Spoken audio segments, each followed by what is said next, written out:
Пошли. Все вместе. Какие ваши доказательства? They want you to comply. Cancel culture is about canceling. Кокаином. Up yours. Woke moralists. Up yours. This is systematic bullying that's happening. Woke moralists. Up yours. And they believe that they can then Woke shut us moralists. up. Up yours. Woke moralists. They seem animalistic is what I mean. No, they're worse than animals. The woke mob, they ruin everything. They stop Ben Shapiro from going to events and speaking. They stop Ann Coulter from doing it. I will never surrender even a single inch of ground to a pitchfork mob. You never cave to the mob. We will never bow to the mob. Ever. No matter what. Do you see the final expression of cancel culture in terrorist groups like Up yours. We'll see who cancels who. Woke moralists. Up yours. This is systematic bullying that's happening. Woke moralists. Up yours. And they believe that they can then Woke shut us moralists. up.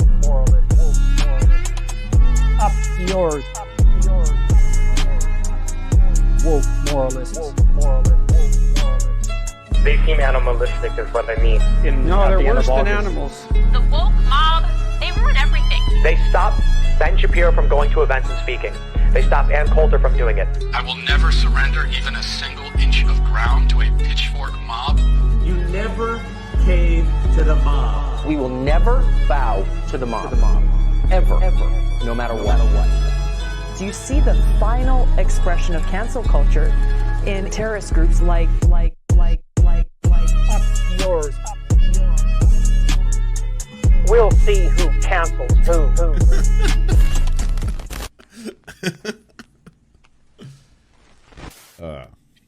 I'm never gonna get tired of that intro. Good It evening. is such fire. Honestly, My friends. I was saying right before we went live, I was tired, and I hear the intro, and I'm just like, just kidding. I'm back. Hell yeah. Oh, look at these little hearts around you, Blair. Oh, are those wow. new? That's so cute. Somebody in love. I didn't mean to though. Hold on, let me. Put I that like up that. I like that. Oh, that's that's cool. I like the cup. that. Yeah. My little teacup. There we go. That's cute. I like that. We love tea. Nice. Well, good evening, everybody. Welcome. Oh my God, Bender. Matt Early since Bender's. Ben. Whoa. Holy shit. Bender. Hello. Good evening. Sorry, I was I'm surprised I'm early because I was playing a game of Fortnite. That's why I'm late. Going to Tomato Town. Hell yeah. Yeah, the season ends tonight, so I need to level up.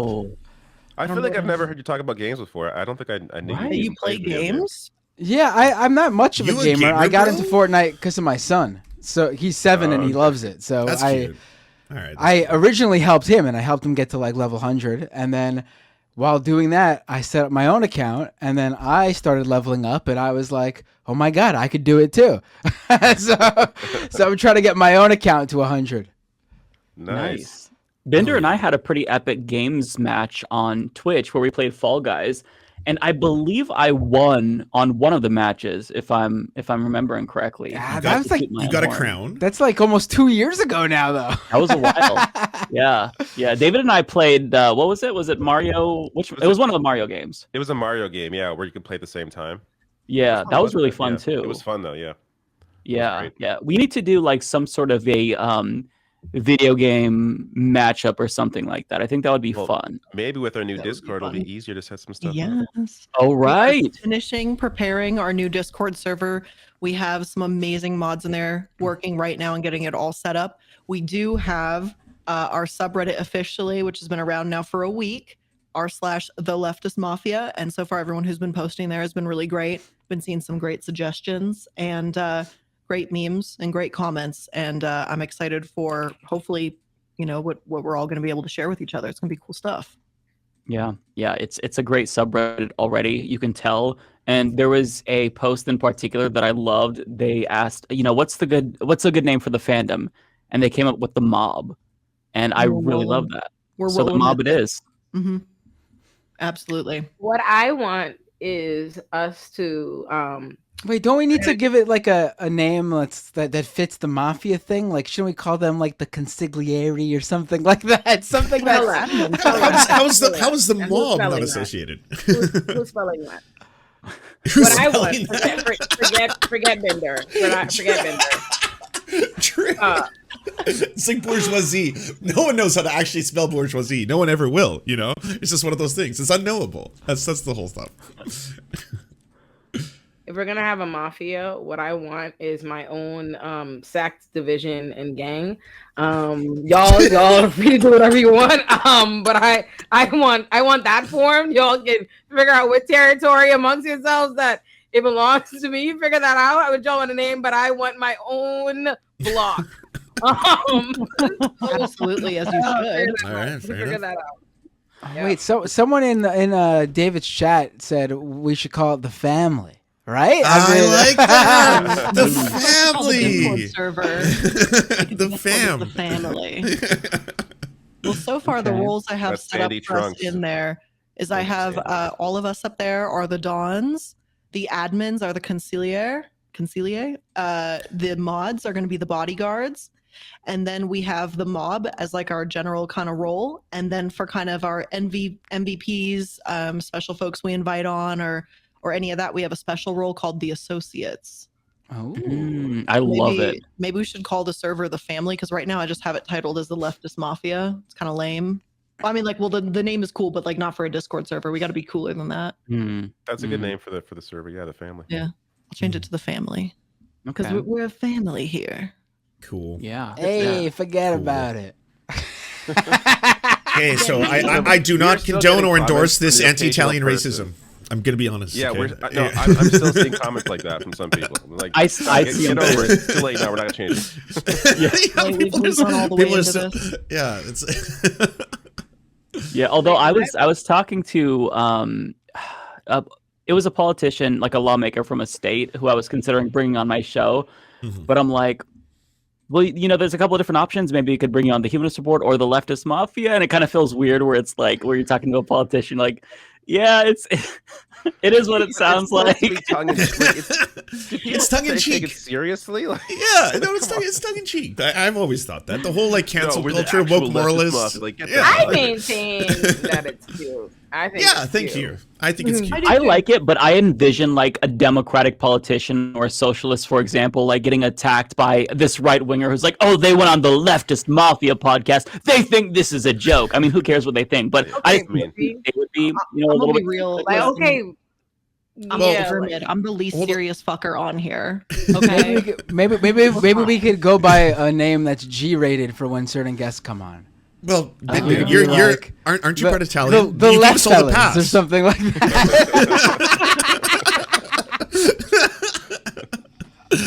That's actually a good name. Nah. Gender neutral, by the way, when I say fellas. Yes, absolutely. Right. Or it could be the left family. There you go. Very welcoming. Very kind. Jesus Christ. All right. Well, we've got a whole bunch of questions already rolling in this evening, and there's, a lot of news and stuff that happened this week. Is there anything anyone wants to bring up in particular before I start rolling in to what folks are asking? I mean, I got random clips and stuff I can jump into at some point, but I don't have time right now. David just no-selling Lance's little hand up in the air. Well, like he's a good little schoolboy. I'm trying to be a good schoolboy. I apologize. Can I do a quick plug? I got something new.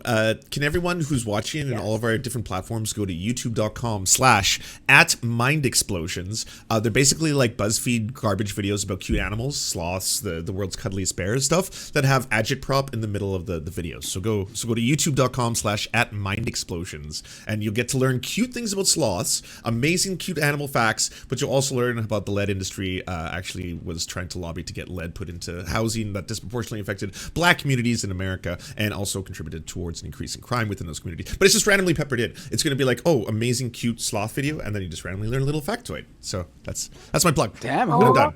Lance thought of is so this? stinking wholesome. Oh, we like love trick it. people, like and just have like, and have fun. You know, maybe the algorithms will be kind and they'll promote the sloth videos. There's a lot of people who've already subscribed. The comments are hilarious. To be like, yeah, I wanted to learn about lion facts. Why the fuck are you talking about Disney's copyright law extension? But you know, hopefully, I can't find it though. YouTube.com/ at Mind Explosion. You just YouTube.com/ at Mind Explosions. Sorry, explosions with an S. At Mind Explosions. YouTube.com/ at Mind Explosions. Doing something like that though could blow up in your face. Like it could cause people to have the opposite reaction. Like someone could watch that and get so angry that they leave purposely being pro lead poisoning. Well, I took a strong anti-lead poisoning stance. Okay, I want to be clear. Can I be on the record? I don't support lead poisoning. Yeah. It's like the right when they see a rainbow and all of a sudden they're getting a swastika tattooed on their arm and they're going, "You did this to me! You did this to me, leftist!" Like Glinner. That's basically Graham Linehan's like whole career. It's like, oh, the trans people did this to me. It's like, no, motherfucker, you're just a weird fucking obsessed sicko. That's all it is, you know. But yeah, I agree. So, I mean, I'm sure we'll get to the latest we had this week with Elon Musk. So I don't know if we need to rush into that now, because that was ridiculous. You all saw. I mean, I think we all saw that. I mean, that was. Oh, with the employer or the employee. Yeah. Yes. I mean, I saw even some, not the hardcore sycophants, but some like, the usual type, the online entrepreneur who looks up to anyone who makes a lot of money. Even they were in Elon's mentions going, "Sir, I respect you gratefully, but I think you went too far here." Like even they were like, "This is too much. What are you doing?" Yeah, it was ridiculous. Yeah, maybe we should just get into that right now because I think don't that's have a any of pretty those good links. Blair, was that one of the questions? Did someone ask that? Can we both facilitate a question? Absolutely. Oh, okay. Yeah, sweet. there's absolutely questions about that, so you're good. Okay. What did people specifically ask? Why don't you throw out some questions, then we'll make sure we hit them all. Is Matt just emo Pete Davidson? Me? You asked. That's not related to this topic. That's what I meant. That's the Musk question. Hey, that's a hell of a compliment. My dude, are you serious? That's huge. That's massive. Don't let your ego go away with you. I was like, let's get into these Musk questions, and Blair's like, I'm gonna fuck with this guy. I'm gonna. I mean to, man. Bender, you short, right? Bender, you a short king, right? You are the first person ever to like not have met me in person to assume I'm short. Yes, you are, right? I am. What? Yes. How did you guess that? On a mile of fucking way, and that's why I knew why that Pete Davidson characterization was incorrect. I just wanted to interject for those purposes only. Literally anyone I've ever met has always, except for you, seriously, the first person who only knows me online has assumed I was either tall or at least average height. I'm short. I'm like Ben Shapiro height, honestly. You're short king. I'm like 5'4", 5'5". Hell yeah! And What? Lance, Hell yeah! Lance is you tall, right, Lance? I'm 6'2". Wow. Can you guess me, Olay? You're like, I feel how do you know I feel that? like you're like somewhere like 5'7" to 5'9" range. I feel. Damn, you nailed it. 5'7". How about me? What is happening right now? What is this magic? What's David? Okay, what's David Doel? This could go either way, but I'm feeling like you give me like a 5'10" energy, David. I feel like you're probably like 5'10" to 6 foot range. I'm 6 feet. Hey, fucking hey! Wow. Why are you all so tall? What the hell is going on? Why are you all so tall? What are they feeding you Canadians? Yeah. What? You're malnourished American men, Matt. That's why. I know nothing for Blair. I have no idea what the fuck you look like. I wouldn't recognize you in the street. I'm 5'9" for the record. Woo! Wow, that's powerful. And I love some heels too. Wow. It intimidates big men. I love that. That's How about you, I'm pretty sure if I saw a pink hooded triangle head walking down the street, I'd go, pretty sure that's Blair. Yeah, I would clock that, definitely. How tall do y'all think I am? Oh shit! I'm gonna go 5'6". I was gonna I'd go say 5'6". 5'4" to 5'7" or 5'8". 5'9" to 6. 5'6", But you're not like. Actually, you know what? 5'5". Yeah, I say 5'5". 5'5". Mm-hmm. 9. I said 5'6", 5'8". 5'8". Blair. I'm gonna say like 5'4" to 5'6" range. Your girl is 5'2". Okay. Oh, Okay. really? Oh, Okay. Damn. I'm so jealous. I never assumed I would tower over Olay when I meet her in real life, but I will. Emo Pete Davidson over here. First time in my life I'll be walking up to someone like this, like, hey, how you doing? If we ever have like a real life meetup and a real life photo shoot, it'll be like David, Lance, and Blair sitting on stools, and like me, Olay, and Matt standing up behind them with their hands on their shoulders. Hell yeah. We'll be equal that way. You know, it's funny because our graphic, I was going to complain that Lance, I think, appears maybe a little too much taller than I am in that graphic. Oh my! 6'2". I guess it's actually accurate. No, I pegged mathematically correct. I knew Lance was tall. I knew it. I could feel it. I knew it. That's he looks like a tall guy. Really? Oh God, I'm looking at our graphic, and it is the shorter people sitting down in front.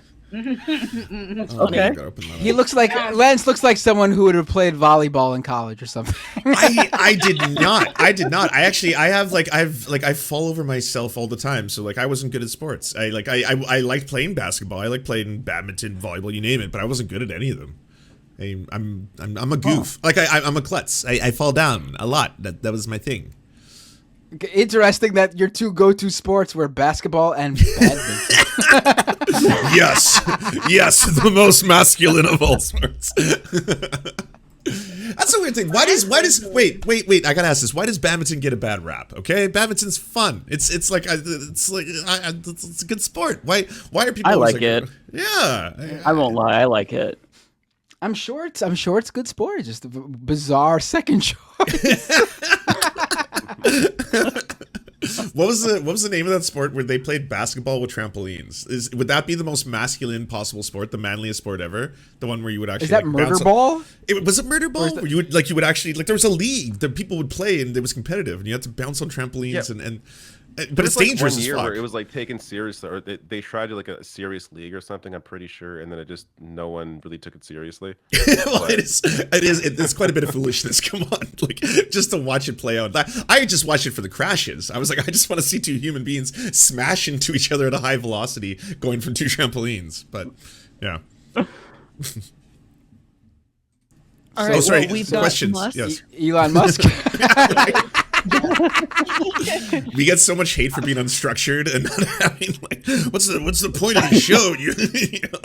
And then Blair always tries to save us and be like, okay, so here's some organization. Okay, we got questions. Let's do this. Elon Musk. I mean, the viewers have to love the 20-minute little tangent on our height and whatever. Yes, this is part of what it means to watch this show. True. This is the program. Right. It's the wholesome part.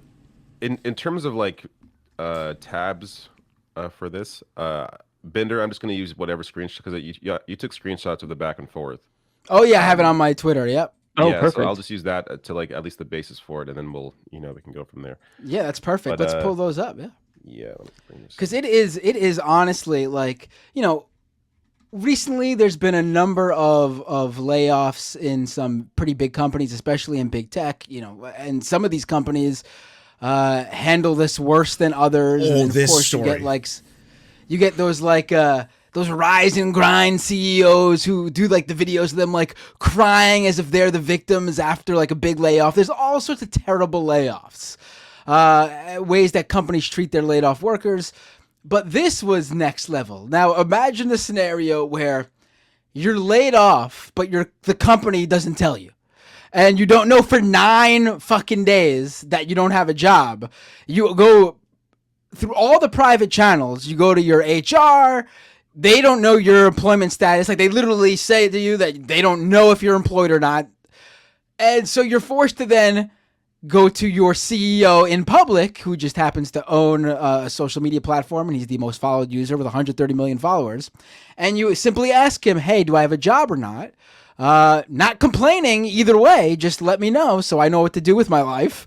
And then he decides to demean you in public in front of these 130 million followers. That's what happened this week with Elon Musk. It is the most insane back and forth I've ever seen. And there's like layers to this. So like it starts off like the initial beginnings alone are bad enough. So this guy, he's on here. His name is the former employee's name is Holly.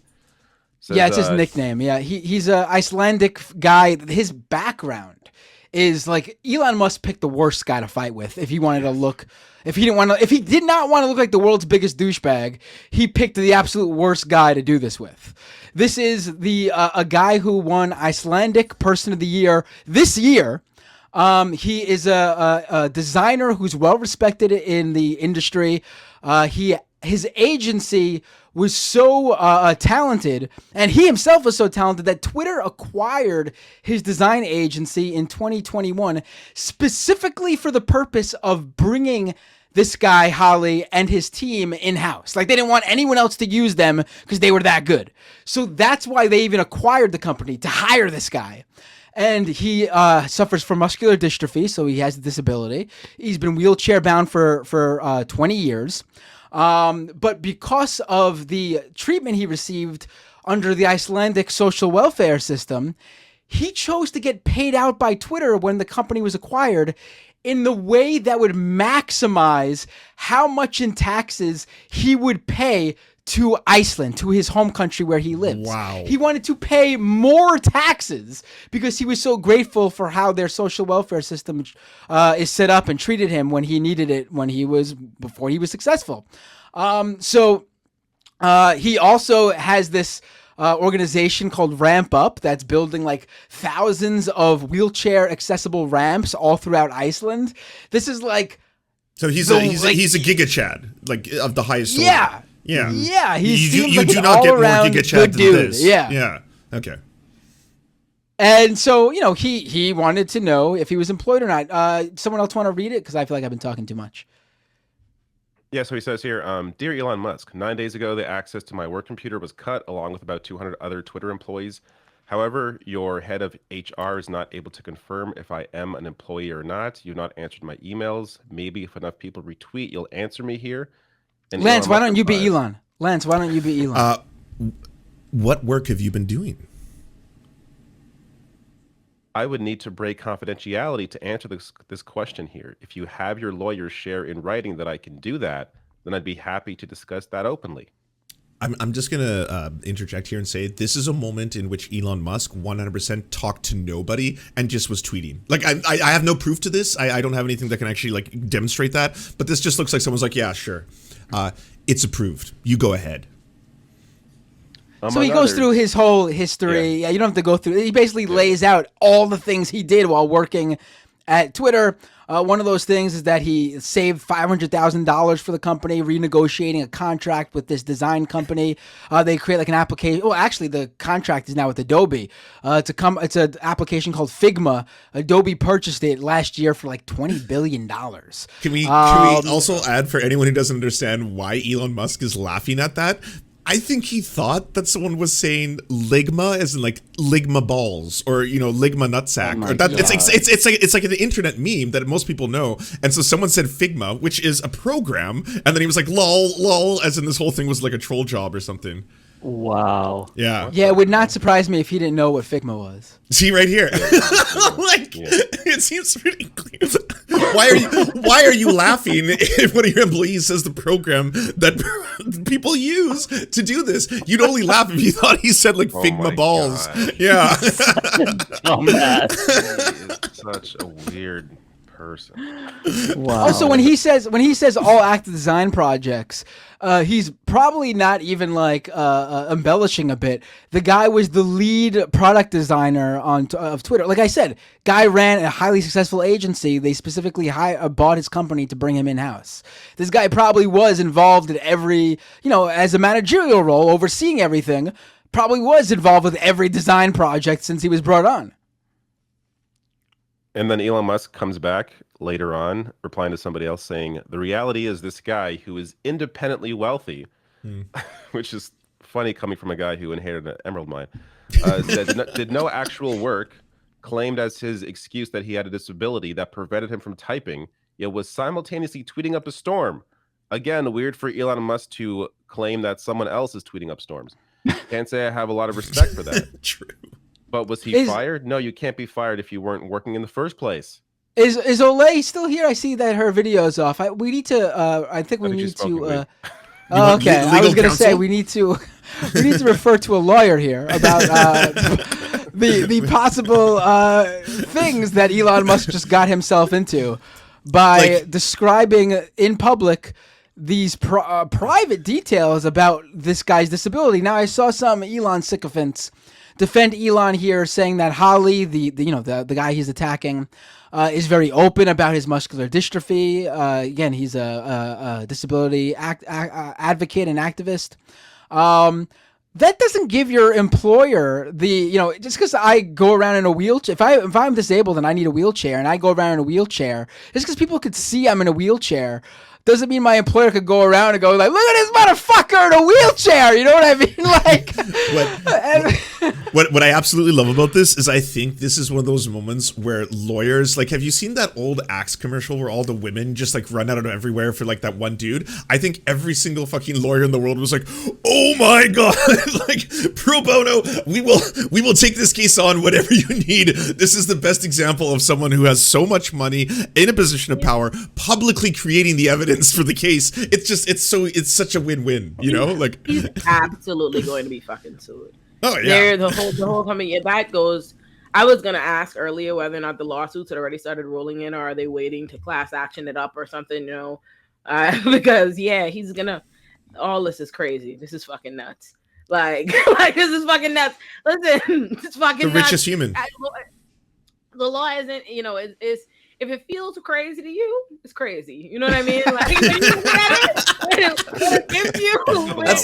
that's a good rule. That's a good rule. Okay. This is probably an issue. It most certainly fucking is. Like the whole thing about like the law is painted to people like it's this magical thing, right? But it's really just what the facts happen to be. Like it's not that the lawyer is gifted or no. What are the facts? How much do they have on you? And they have a lot on you when you put the evidence on Twitter. This is an employment discrimination. Oh my God. That's the best part. On the very website that the company operates. It's like, it's just wild. And then he follows it up with this. He has a prominent active Twitter account and is wealthy. The reason he confronted me in public was to get a big payout. From what I've been told, he's done almost no work for the past 4 months, middle management or otherwise. Despite his claim on Twitter that he did work, it turns out he told HR that he couldn't work. Bro, he's talking about what he told HR on Twitter.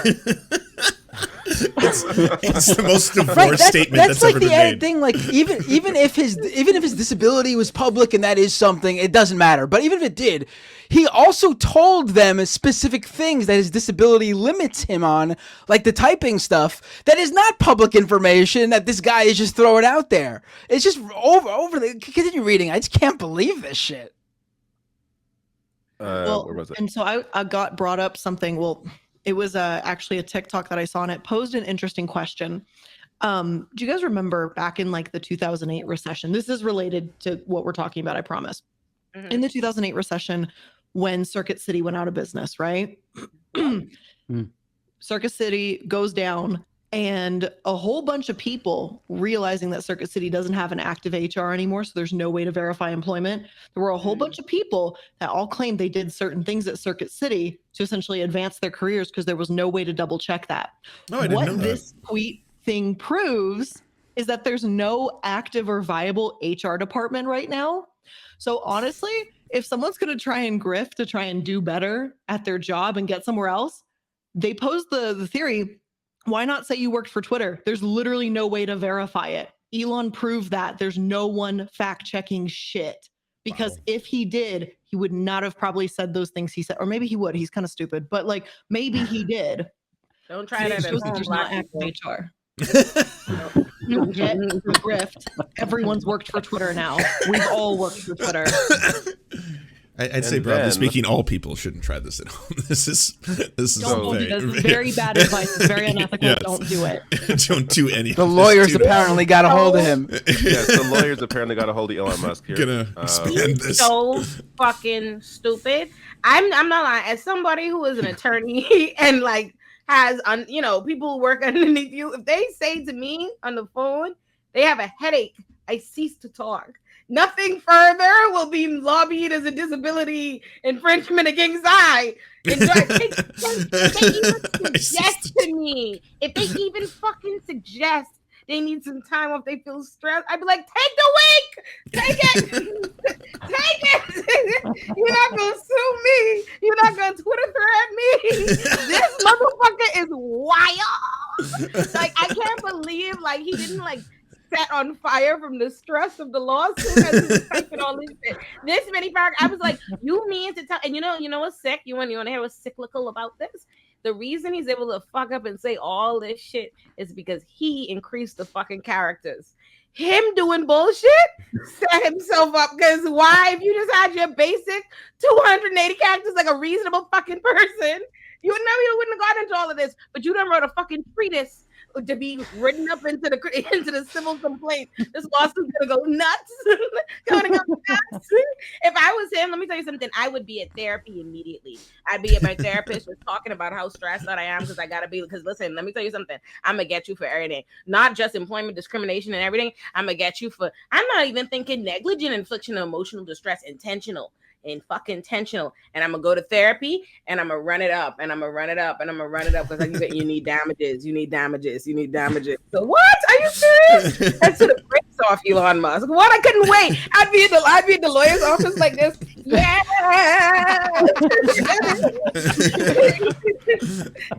but he did go on to apologize. Does that save him? He says, "I would like to apologize to Holly for my misunderstanding of the situation.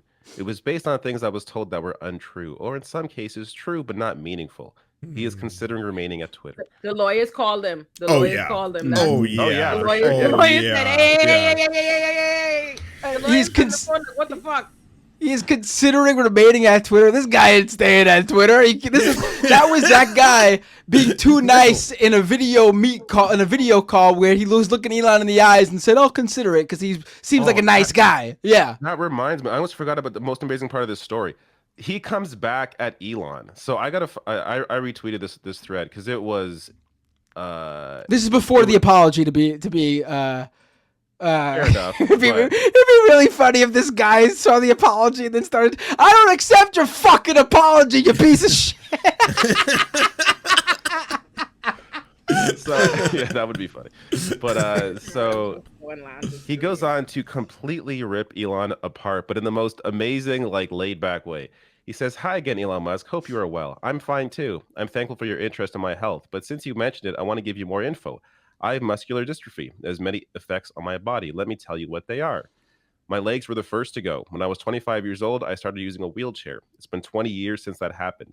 In that time, the rest of my body has been failing me too. I need to help get in and out of bed and use the toilet. For a long time, I thought my arms would remain strong. A doctor told me they would, but they ended up losing strength, which I don't mind telling you was hard to accept. But you okay the cards you are dealt, and I've managed to create a wonderful life. My family is the best. I have 2 kids. I see them every day. I recommend that. My wife. Wait, hold on, pause. That right there, I think, is an underhand. People didn't realize that one. I have 2 kids. I see them every day. True. Yeah, no, that's definitely a dig. 100%, that's a dig. No question. Yeah. My wife is fantastic, strong, kind, smart, amazing artist. Couldn't be happier with her. That's also about a 9 dig. years ago. I started a company called whatever it is. Uendo or something like that, yeah. Some Icelandic shit. I worked a lot. It didn't do my body any favors, but it's what I felt I needed to do. The hard work paid off, and the company became very successful. We worked for more or less every big tech company. We grew fast and made money. I think that's what you are referring to when you say independently wealthy. That I independently made my money, as opposed to, say, inherited an emerald mine. But then after 7 years, I was tired. COVID was running for longer than 2 weeks. You said it for 2 weeks. Sorry, COVID was running for longer than the 2 weeks you said it would. and my body was also continuing to get weaker. After looking at many options, I decided to sell my company to Twitter. Financially, it wasn't the best decision. My company was making a lot of money, and Twitter's offer was lower than any smart valuation would say. But like you, I made a bet on Twitter having a lot more potential than it has had. I joined at a time when the company was growing fast. You kind of did the opposite. There was a lot going on. The company had a fair amount of issues, but then again, most bigger companies do, or even small companies like Twitter today. Ooh, anyways, I digress. Are you still reading, or is the bathroom break over? What was I saying? Yes. And then you bought the company and told employees you weren't firing 75% of them, which you then did. I wasn't in the first batch or the second or the fourth. I'm not sure which layoff round I was in. There were so many of them. Each one came after you promised the last one was the final one. During my time at the new Twitter, or 2.0 as you call it, I talked to my manager every week and asked what I should focus on. And then I proceeded to do those things, every one of them. I'm not sure if how much more there is to this, but And now finally to my fingers, which I know you have great concern for. Thank you for that, by the way. I'll tell you what I told them. I'm not able to do manual work, which in this case means typing or using a mouse for extended periods of time without my hands starting to cramp. I can, however, write for an hour or two at a time. This wasn't a problem in Twitter 1.0 since I was a senior director and my job was mostly to help teams move forward, give them strategic and tactical guidance. And then he goes on to explain the final one you're looking for. It's not part of this thread. He added it on as a separate thing. Go to his. You have to go to his like his feed. I'll have to. I'm not sure which one you're referring to. The one about the bathroom. There's a second bathroom one. Other than There's the one a second bathroom one. Okay. Yeah, keep scrolling down. And this one's pretty good. How far down is this going to be? It was a couple days ago. So wait, a little bit more. Right there. I forgot to mention. Oh, I forgot to mention that I read. Sorry, is that read? That I read. That I read. You can't go to the toilet on your own either, Elon Musk. I'm sorry to hear about that.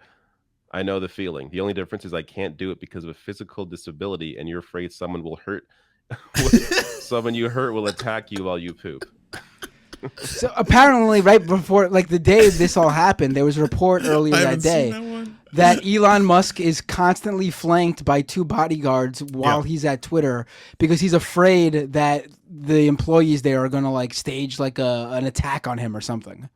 They watch him shit. What the hell? Yeah, it's a thing. How tall is Elon Musk? Since we talked about height earlier, because this is giving short energy. I feel like he's probably like. Excuse you. Elon Musk is like 6'2". Somebody fact check. I think he's like 6'2". Like if I had to guess, I think he's actually tall, a big tall thing. No, I really. Somebody check. I feel like I know these things. He's a big tall. He's like 6 feet and 1.5 inches. Apparently, that's what I'm saying. No way! I don't believe that. I'm good.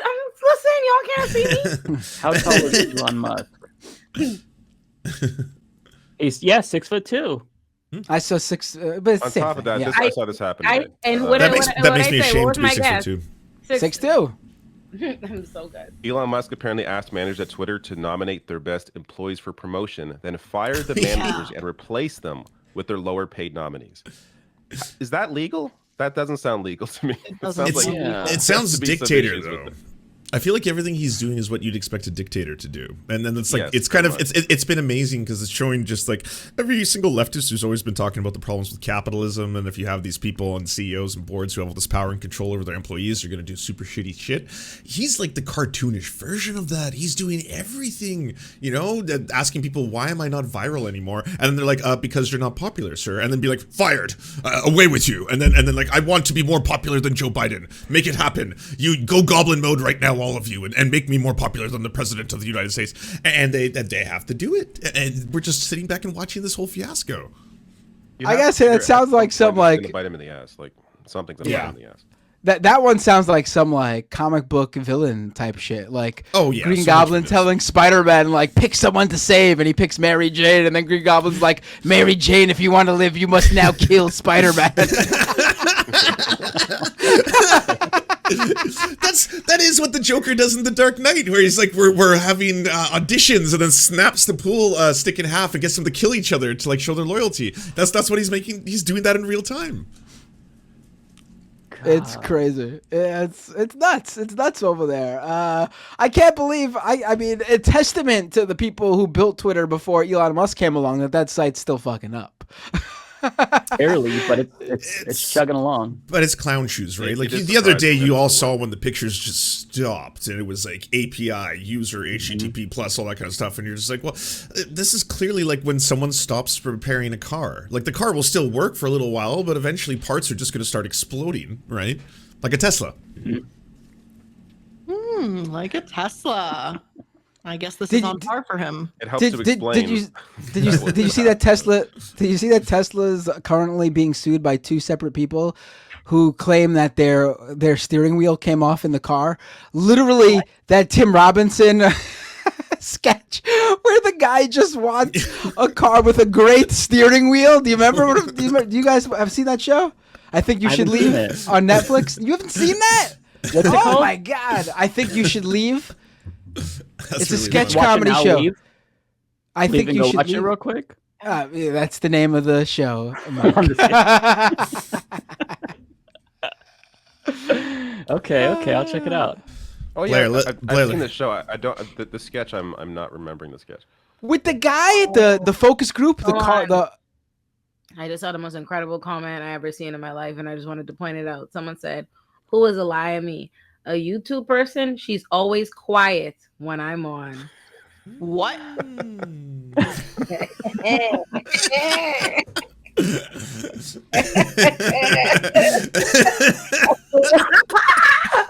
should like screenshot that. I was gonna say screenshot Just reply with that comment. Yes, a quiet queen. Yes, a quiet queen. If we're ready to move on from Mr. Musk, I'm not sure why I just called him that. I do have a clip I wouldn't mind sharing, and then we can move on to the questions we have. All right. So to set this up, actually I wrote something down here just to make sure I get this. Wait, it's just hitting me now. Did you call him Mr. Musk? I did, and then I said I don't know why I did that. Don't put respect on his name, David. Yeah. Yo, that shit be hitting different. Hell yeah. I want to respectfully get away from. There's like an outbreak going around, turning people into Musk sycophants, and all of a sudden we're going to slowly, surely, one by one, going like, "Yes, Elon, you did a great meme, Elon." Woke mind virus. That's the actual woke mind virus attacking all of our brains. Mr. Musk. So this week, during a House hearing on the U.S. Strategic Petroleum Reserve, Lauren Boebert, of course, Republican representative, took issue with something that Cori Bush said, and you're going to see that here.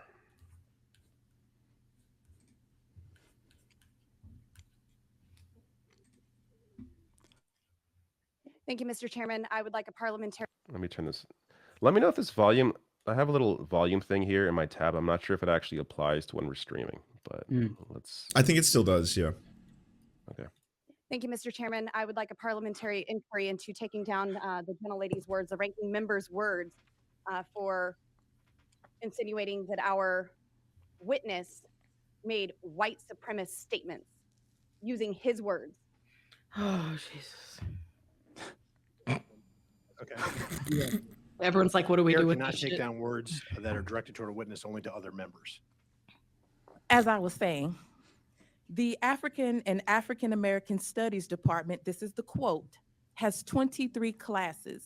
In many of these classes, African culture is presented not as inferior to Western culture, but as on equal footing with it. In other departments, the same is done with Latin American, Indian, and American Indian culture, end quote. When confronted about these views over 2 decades later, rather than disavow them, he doubled down on this narrative saying, quote, "It has nothing to do with skin color. I was arguing that those cultures overall are inferior to Western culture." We are not inferior to any culture, speaking as a descendant of one of those cultures. This is the witness the Republicans invited to discuss issues of energy security. He came here to promote fossil fuels, which we know are disproportionately harming and killing Black and brown people. Fact. Last week, I joined Ranking Member Raskin and all of my Democratic oversight colleagues in calling on oversight Republicans to denounce white nationalism and denounce white supremacy in all its forms. Not one single Republican joined us. Didn't they So I denounce ask again socialism? today, Like will my collectively? They did. colleagues condemn Like white officially. supremacy and work with us to ensure this committee engages in advancing good and reducing harm rather than perpetuating it. That is respect. Our committee needs. So, Lauren Boebert is like objecting because trying to claim, oh, how dare you call him call him out for saying white supremacist things, and then Cori Bush like clearly reads out the quote that is obvious white supremacist garbage. Yeah, extremely racist. How is what he said racist though? Like they're gonna do that for everything. It's so frustrating. Listen, I really insist we stop like this. You know what frustrates me when it comes to racist and white supremacy is it's only then that we act like we need a confession to convict. Never is that the standard for anything else. Like if you have all the evidence, you don't need anybody to confess to shit. In fact, everybody denies the charges in the entire criminal system and you convict. And you fucking convict. But when it comes to white supremacists, we need to like engage them in the conversation. And I feel like is this a mistake to even condone them? Like they need to be dismissed for the theatrics and the silliness. Of course, I love Cori. She killed that. She smoked that, for the record. All facts. And I do want to, in a moment, I want to build on her touch on environmental racism, but just as a general, I think that's why they keep us, it's a politic of distraction. They keep us constantly playing that song and dance with them because in the middle of trying to talk about something substantive, here you go, have to constantly defend the charge because for some reason we feel like we need them to agree to the charges. You know what I'm saying? It's like they should just be ignored. You're white supremacists. Just keep it pushing.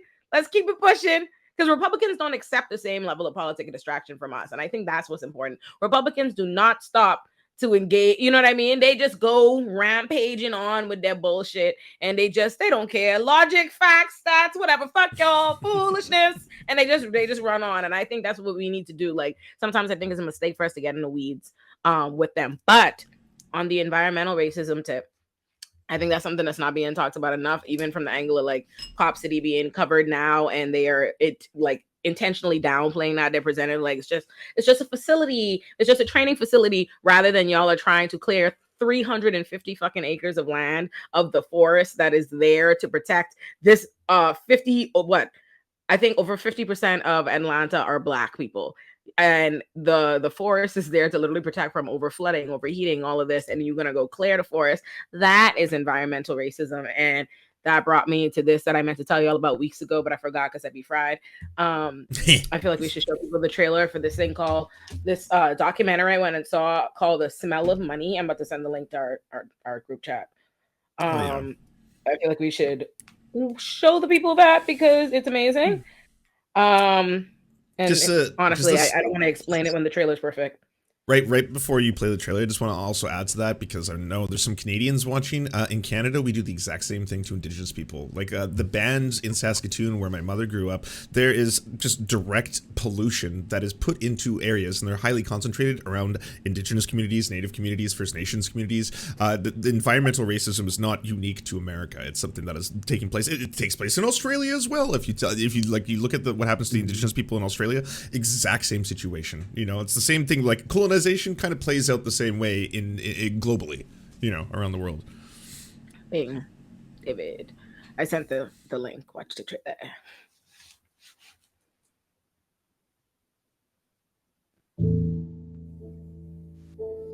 They are poisoning our soil, poisoning our groundwater, poisoning people, fellow Americans. They are stealing from them in the present and stealing from future generations. If it does not touch you in an emotional way, if you really get in to look at this issue, what's from an environmental standpoint, an animal rights issue, whether it's a human rights issue, whether it's an antibiotic use issue, if you can walk away from this saying, no big deal, you need to come talk to me, let me take you for 3 days and let you sit down and talk to these people who have to live with this every day. Matter of fact, let me let you live in their shoes for a day and see if it doesn't change your mind. No, and ain't nobody helping us do nothing. They don't care because we black. We back up in the country. I just hope my house don't get burned up tonight from talking to you. I'm sure he's somewhere peeping now. You can believe that. He got his boys on you. What make you think you have a right to set up a hog farm and destroy my way of life? People don't have access to clean air and clean water anymore. One of the most disturbing stories that I've heard is the sensation of being sprayed with shit, basically. I have seen this stream filled with feces and urine from this hog operation right up here more than one time. Almost every fish in the river died. Over 1 billion fish died in a period of about a week and a half. Everyone that's on this road got to help Faith. Every one of us, trust me. Our health is at stake here. To raise animals in this way puts all of us at risk. It is time that the village stand up, step up, and speak up. If these people had lived in McMansions, it would have been a different story. It's the power to control. That's what drives Van to the end of sanity. All the laws protect these industries. No one is protecting us.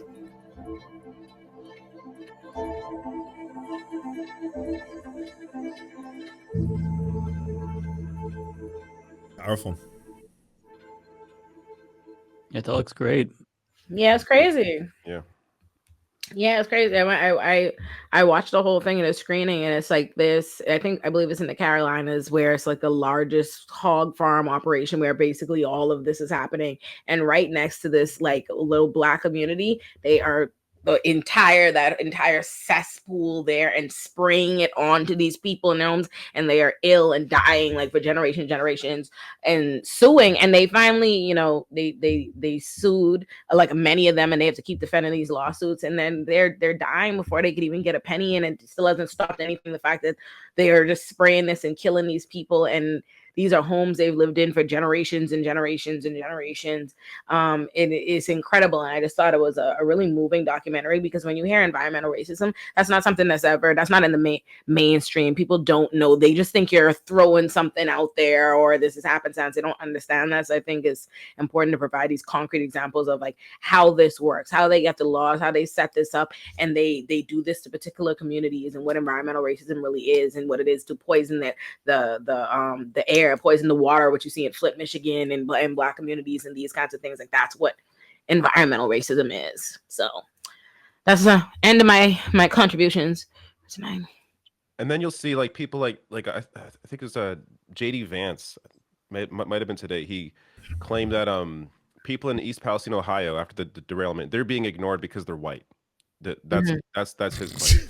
Meanwhile, there are like countless examples of of communities that are not white that are being impacted by this sort of thing, and it's ridiculous. Also, white people dying from environmental disasters is also bad. It's like I never get that gotcha where it's like, well, no one cares about the story, no one talks about it because it's affecting white people. No one ever talks about how white people are killed by police officers. It was like, that's bad too. That I don't want that to also happen. I would rather that white people weren't disproportionate. Why? like, and it's look weird at that's been.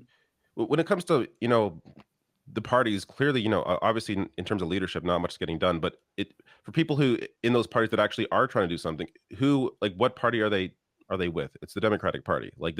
That is the only side that's actually trying to deal with any of these issues in any sort of way whatsoever. So for Republicans to claim that they're the ones fighting for this shit is just so dishonest. Yeah, they're all going with that whole narrative that East Palestine is being ignored because they're white. I saw Benny Johnson say something like that too. When it's so ridiculous, because I mean, Flint, Michigan, they are only now starting to replace the pipes to get them clean drinking water. It has been years. I mean, there's that photograph of Little Miss Flint, like she's holding the sign, and then you could see her basically like grown up, still asking for clean drinking water, and they haven't replaced the pipes that go into the house, like the houses. So it's still not an issue that's been solved. So it's it's ridiculous.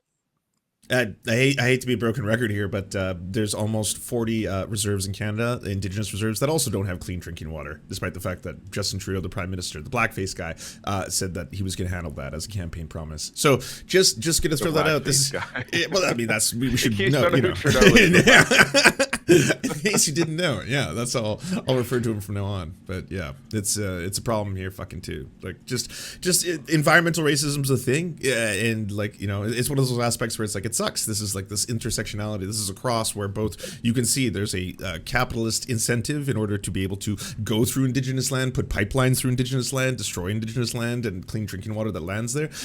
But at the same time, the Federal Police Service of Canada is going to go attack them for the glory of the corporation, right? Like the corporate interests are upheld in Canada just like they are in the U.S., just like they are globally. For it just sucks.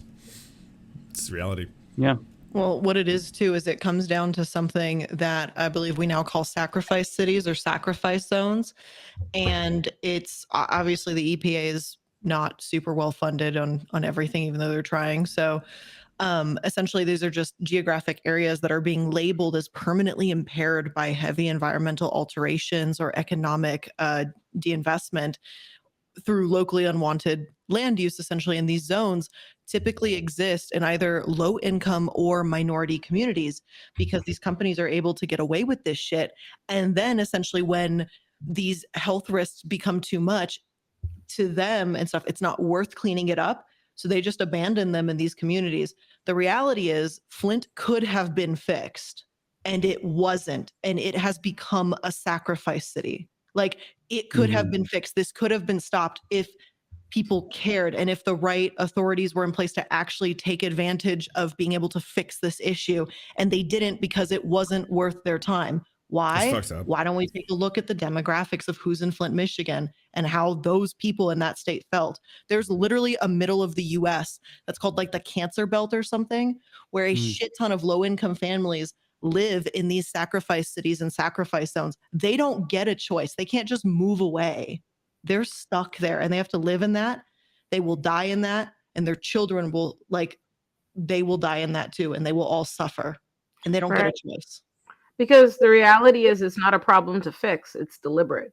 That's just the thing that people don't want to accept. It's not an awareness thing. It's not a matter of yes, it's exactly. These things are institutionally set up. That is how it is meant to be. They know exactly what it is that they're doing. There's a reason why other communities have the infrastructure and why these things are done there. They put them there for a reason. There's a reason why they say we could put the hog farms next to the Black communities. We could do these different things there because that's why all of it is systemic, but also and it's institutional. But the thing to remember is, originally these things are all set up. They're set up to run. They didn't just happen over time and it's embedded. It didn't just roll into racism and then it's embedded. It's like no. The plan set down, the infrastructure setup was to play out this way, and that's why it's not a problem to fix. It's not a matter of they don't care, they don't know, they don't whatever. I always try to remind people that awareness is for us.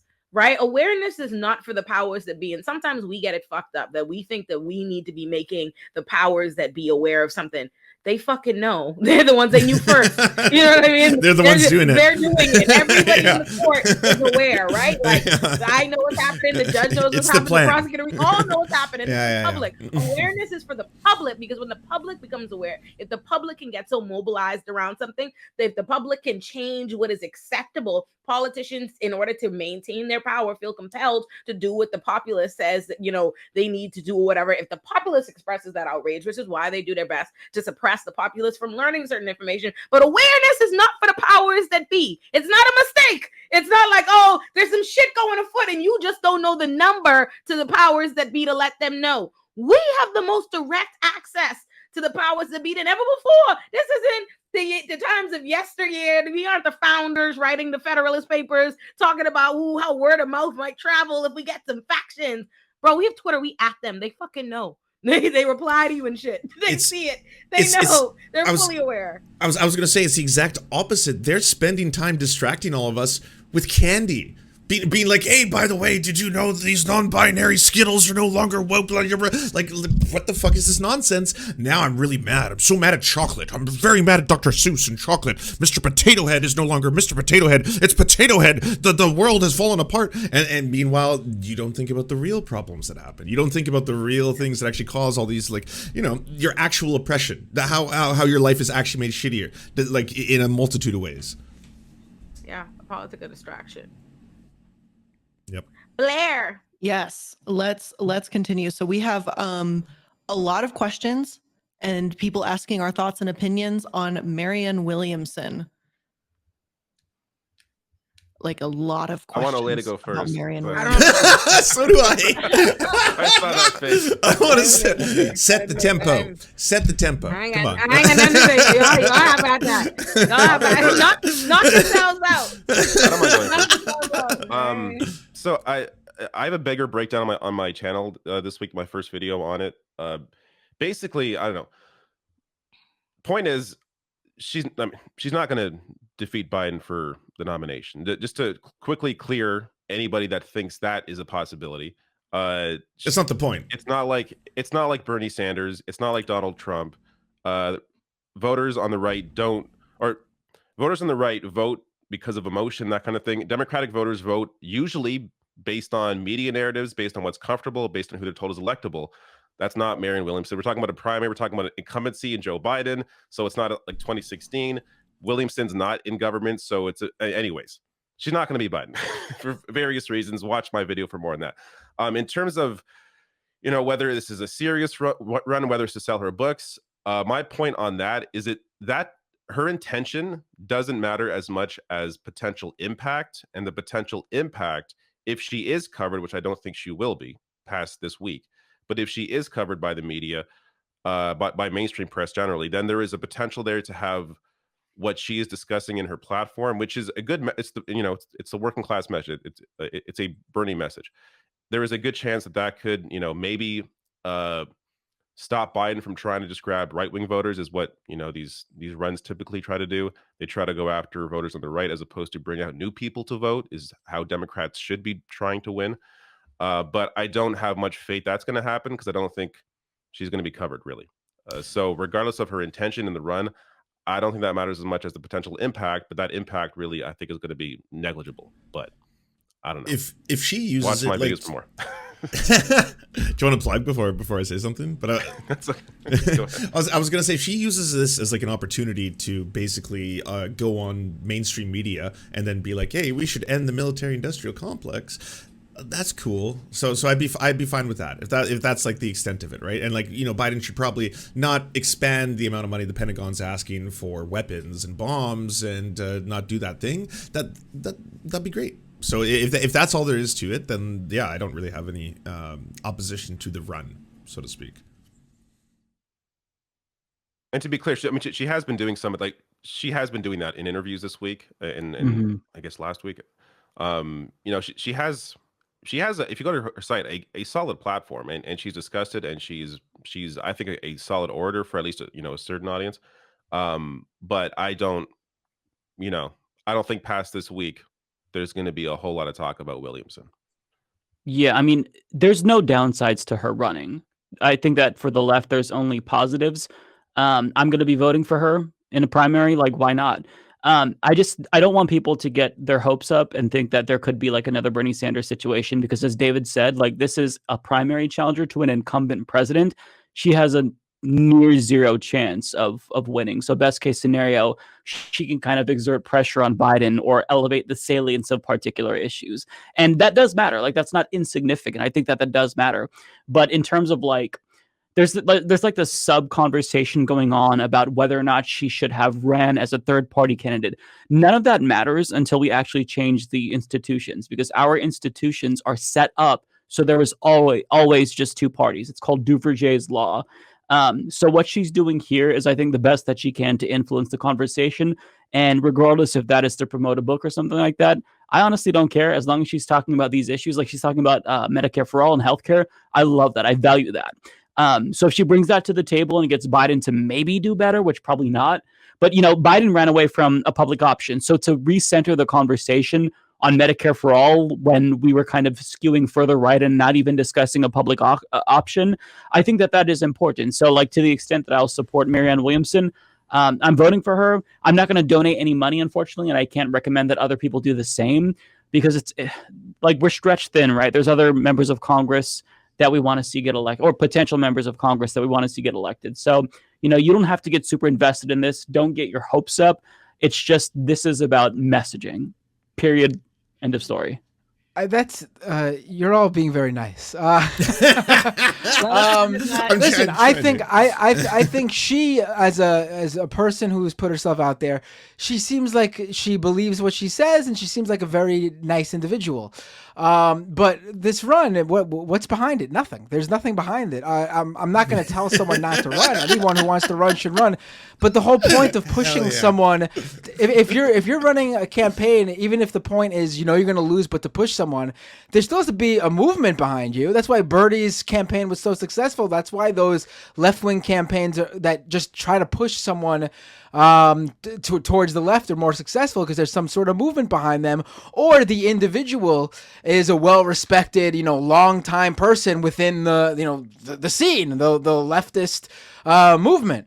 She's just not that. There's nothing behind her. The idea that she's going to push Biden anywhere is, and I say this as someone who thinks she's nice, it's laughable. It's laughable. She's not going to be able to do any of that.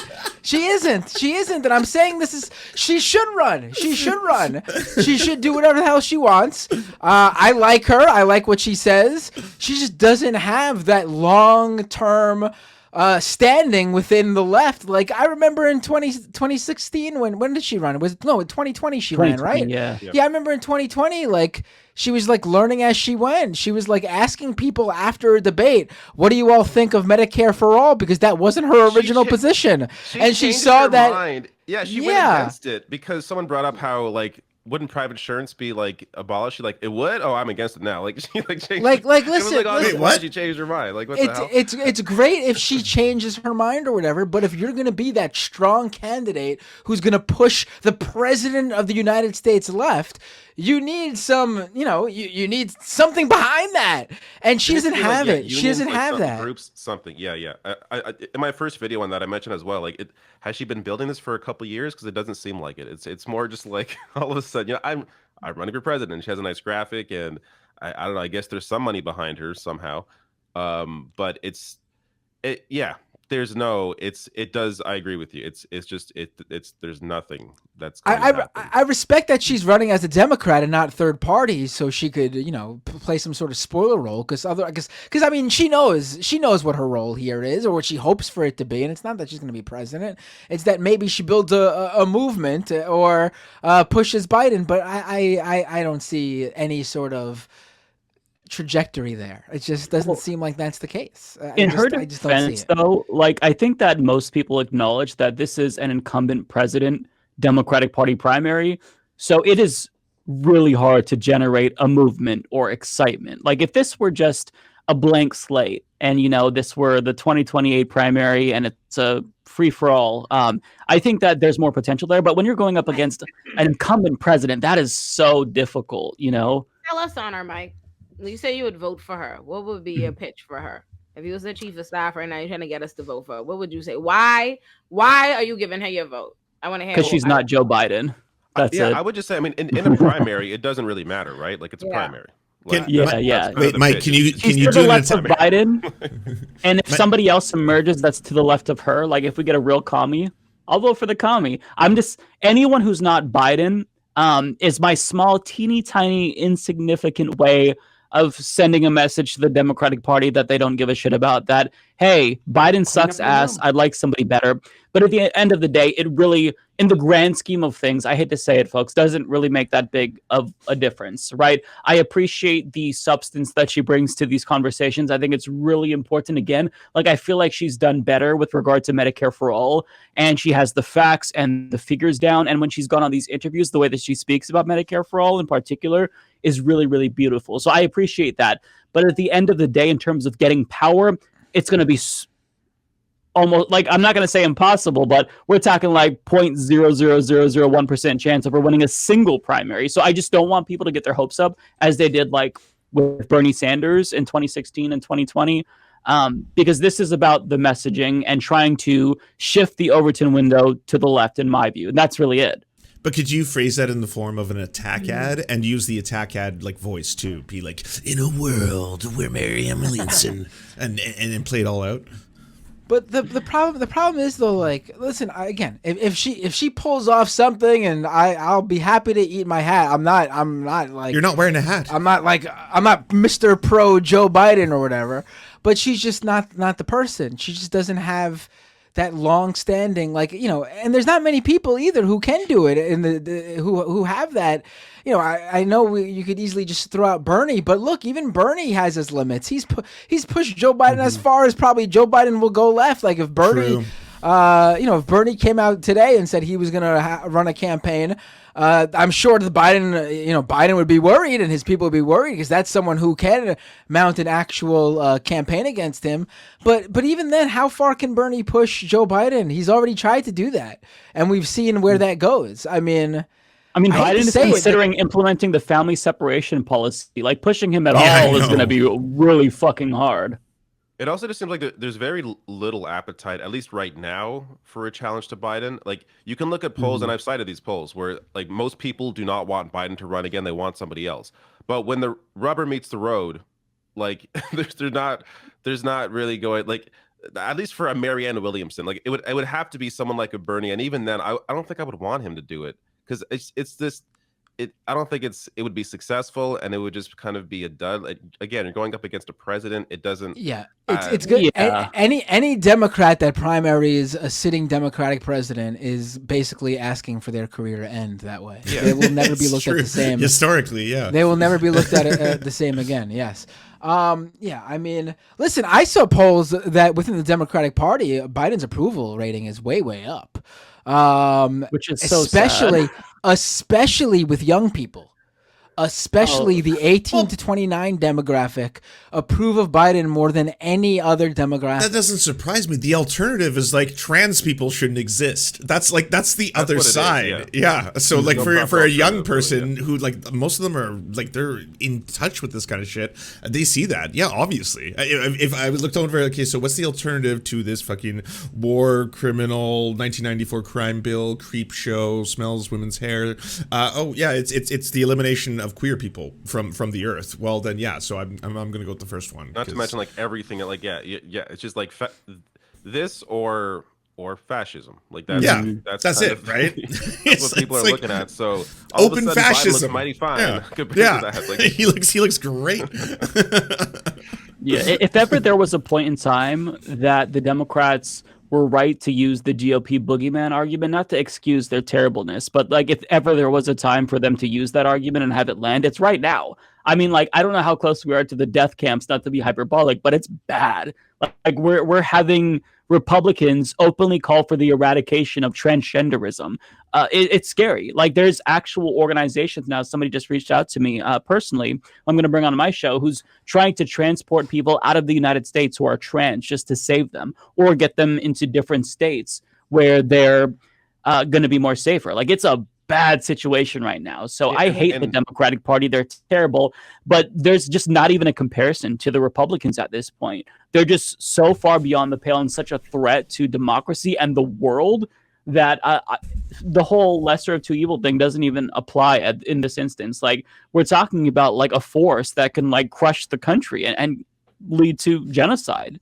And on that point, like groups like the one that Mike just mentioned, that's where a lot of people's energy should be going towards. Like, I think sometimes people on the left get maybe a little, and this is in terms of like what I do. I cover politics, I cover news, but if you like, don't put all your hopes and dreams in like an election every 4 years. Like that isn't the end all be all, right? Like there is movements being built on the ground. There are groups doing active, fantastic work.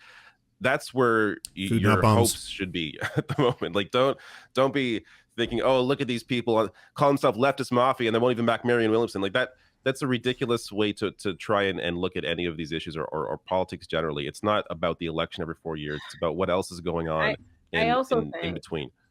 I also think there's an internet left that gets carried away sometimes and loses any sense of nuance. Like there are people that are like very much so to the left because they are organizers and people engaged in actual movements and things every day that don't care to be involved in politics from the sense of like football and are not interested with who like the internet left has decided they really love and are keyed into and is like rallying around. And some people don't have the luxury to be that interested on an ideological, philosophical level that they put together in their online communities that they really want to back a particular kind of person. Some people are particularly busy. And I think like, you know, I straddle the worlds of like, for me, I don't care about politics on a football level of what the Democrats and the Republicans and who's doing what and the little factions of the day. I don't find it interesting if it doesn't, insofar as it converges with what is happening with like people and particular things and that I'm following and movements and shit that I care about. I verge on that, and then also being. That's one side, and then to me, if I'm gonna bother to care, then it becomes about what makes sense, which is a different set of brain. And so in either world for me, the Marianne Williamson thing doesn't get me geared up in either brain. Like, oh yeah, we're still talking about neither brain. I forgot about that. Neither brain. And sometimes I also think sometimes there is not a true. There are different kinds. There's a much wider political spectrum than we care to like acknowledge, and there's a lot of nuance to things. Like there's a left, there's a black left, there's all these kinds of things. And sometimes who we've decided is the most progressive, because that's who's in our face, and then by our I mean like white mainstream. What is the conversation we're having on the internet and stuff like that is the most leftist progressive thing is really not all too as. What There's you a think clown it is. shoes like, left. There's tons of different kinds. Yeah. So for me, I'm just like. You know, I'm all for, but I will say I see a lot of the comments. People are very interested in her coming on. So if that is a thing, I would just say, well, sign on to that. I'm all for the people being able to. I have no opinions. Y'all know I can't vote. Don't nobody look this way. Don't listen to me. Don't say I told you what to do. Nah, I can't even vote. This is a Bahamian. I mind my business. Can't vote in nobody's primary. Marianne was the only candidate in 2020 for full-on reparations. Why'd you scream that at me? You said at Miss Allurin, Marianne was the caps lock only candidate in 2020 for full-on reparations. So because I'm black, my flagship issue is reparations. That's fucking wild. That's wild. That's powerful. That's powerful. Not to other you, but I don't y'all keep it. Everybody have it. Yes, I'm a Bahamian citizen, Rachel. You should care about this. You should care. This is a crucial issue to you. That's time for Binder. This poll is the perfect showing of what we're talking about here. This is a poll, a University of North Florida poll. Speaking to Florida voters, Florida voters prefer Trump to Biden 50 to 43%. They prefer DeSantis to Biden 51 to 42%. But when you ask them about policies, 75 to 22% oppose the 6-week abortion ban. No 77% to 21% oppose concealed carry laws. 61% to 35% oppose banning CRT on campuses. They literally support the candidates who want to give them the things they don't support. There is a disconnect here. There is a disconnect here. Between what they're being sold, right? Between what like they're being told by the millionaires paid by billionaires on a regular basis to what actually is going to play out. Like, I would normally say it's because they value their racism over everything else. But when you even have banned CRT and they're opposing that also kind of flies in the face of that idea. They're really just fucking stupid. Like, unbelievable. From Kentucky that Aaron Reed shared, where it showed that there is no support, even among Republicans, for banning gender-affirming care. Like a majority of Republicans in Kentucky are against it. So they keep voting for these politicians who are doing what they don't want, and then they're wondering why nothing's changing. But it's wild. Like, did you see that? Who's the governor of Arkansas right now? I forget her name. Sarah Huckabee Sanders. Hutchinson. Yeah, Sarah Huckabee Sanders is like, okay, so I've achieved things. Right. Yeah, for the Bernie people Sanders' wife. Yes, exactly. I've achieved things for the people. What did she do? She banned CRT. Okay, sorry, go I'm going to ignore that. That never happened. So banning CRT and making sure woke ideology is destroyed. Same thing with like DeSantis in Florida. This is where woke ideology goes to like. They brought fucking Matt Walsh to speak in Mississippi about like children's genitals and stuff like that. Matt Walsh that has, like, Mississippi has the highest rate of infant mortality in the United States. That motherfucker does not, like, give two shits about the healthcare of children, and this is a serious problem. This is an incredibly impoverished state. It's got a lot of issues. What are you going to do to help the people? What's the governor going to do? And it's like, well, I'm going to invite the white supremacist Matt Walsh to talk about how kids' genitals need to be inspected by him. That's like, it's such a clown theater. I don't know how else to describe it. Every time I see this, where it's like the very politicians who pretend to care and speak to their constituents, they don't give two fucks. They're totally fine bringing these bigots and assholes and racists and transphobes to speak. Meanwhile, people are dying and suffering, and like, but you do nothing. You just sit back and be like, distractions. Yeah, I've been mulling over this. The Sarah Huckabee Sanders is actually Mike Huckabee and Bernie Sanders' child. That's where I'm going with. All right. I'm out. I have to leave. I can't be a part of the stream anymore. Bye. That sounds like some woke nonsense to me, Matt. Two men having a kid. Terrible. Speaking of Sanders is not that unique of a name. Like there's many Sanderses in the world. David Doel is Bob Dole's son. That's nah. Cat's out of the bag. Right, you don't understand though. Like when that shit was popping off, like, you know, when Bob Dole was on The Simpsons in the 90s, kids were calling me like Bob Dole. It was a thing for like a year. All right, Anyways, so I've got a more personal question. I think I saw this one last week and we didn't get around to it, so I see it again. So I'm gonna ask this. This one says, "Hey Mafia, I'm glad to have found you guys. Unfortunately, I'm the only leftist and proud socialist in my family. My immigrant family has been slowly being consumed by the Fox News brain rot. What advice do you have for someone to cope with this loss? It hurts to recognize it, but if fascism comes to rise, I would not trust my family because I know they'd betray me in a heartbeat. Thank you guys so much. Ooh. Viva la revolution." Well, the first thing that I want to say to that person, You just gotta work up that ability- courage to. Just gotta work up that courage to take them out. Damn. I feel like you're building to something there. I know. I thought you were gonna say something genuine, and you're like, just take them out. No, Fuck, I can Matt. tell Binder was building to something that. He's so devious.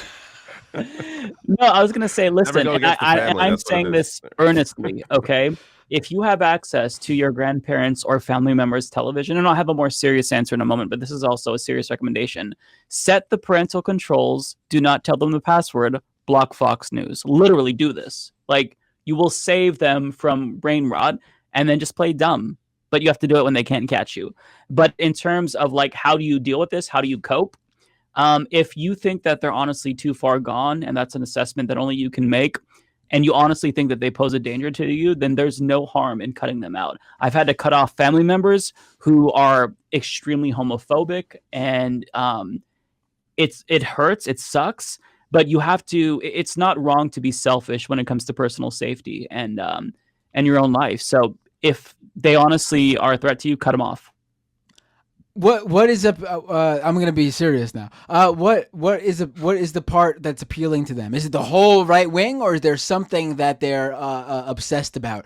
You know, a lot of immigrant families obsess over the fact of illegal immigrants. Because somehow I see this a lot, where they came here legally, and then they get angry that people who are escaping all sorts of brutality in their home country or just seeking a better life, generally come here through other means, and that sort of radicalizes them. I've seen that so often with immigrant families. It's very sad dynamic, but it's something that happens a lot.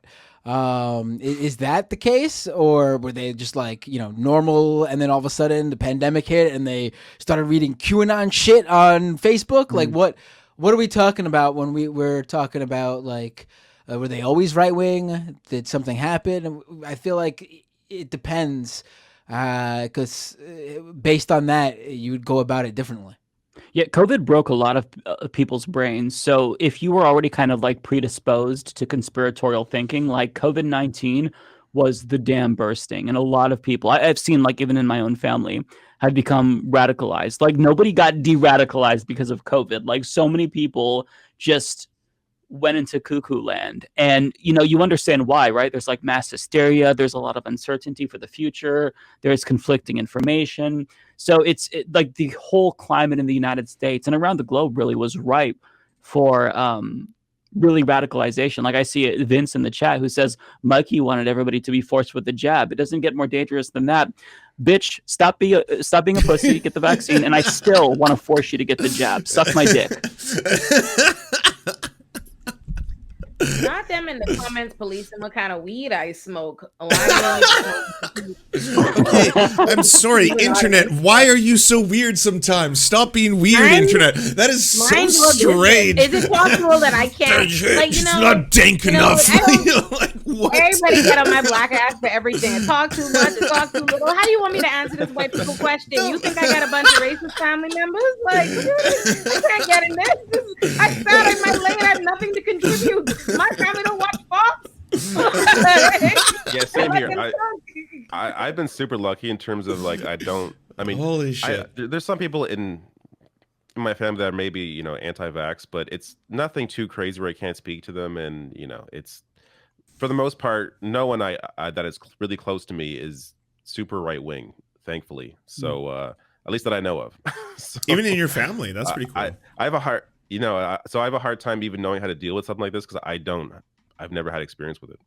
I'm not even exceptionally high this episode. These comments are crazy. I'm like, I look high as fuck every episode. Is me. I am. I'm looking at my face like, bro, sometimes I don't even know what they're talking about. Now I'm following. I'm right here.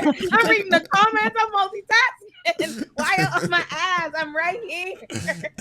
I can see y'all. Like, what is this? Like episode 96? Y'all don't know the deal?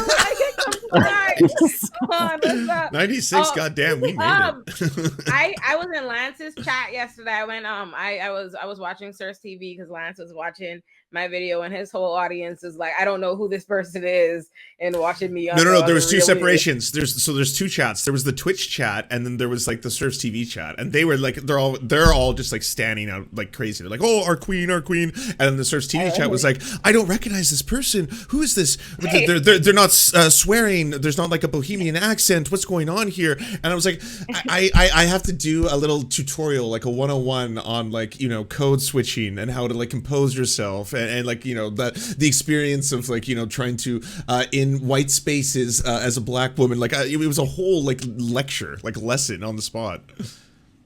Listen, I went back, and when I was watching y'all and trying to participate in the chat, and then my boy called me and he was like, he had like a life serious problem. Like, fuck, I'm gonna be a real raggedy friend if I'd be like, oh, I can't pay attention because I need to watch the play-by-play of myself.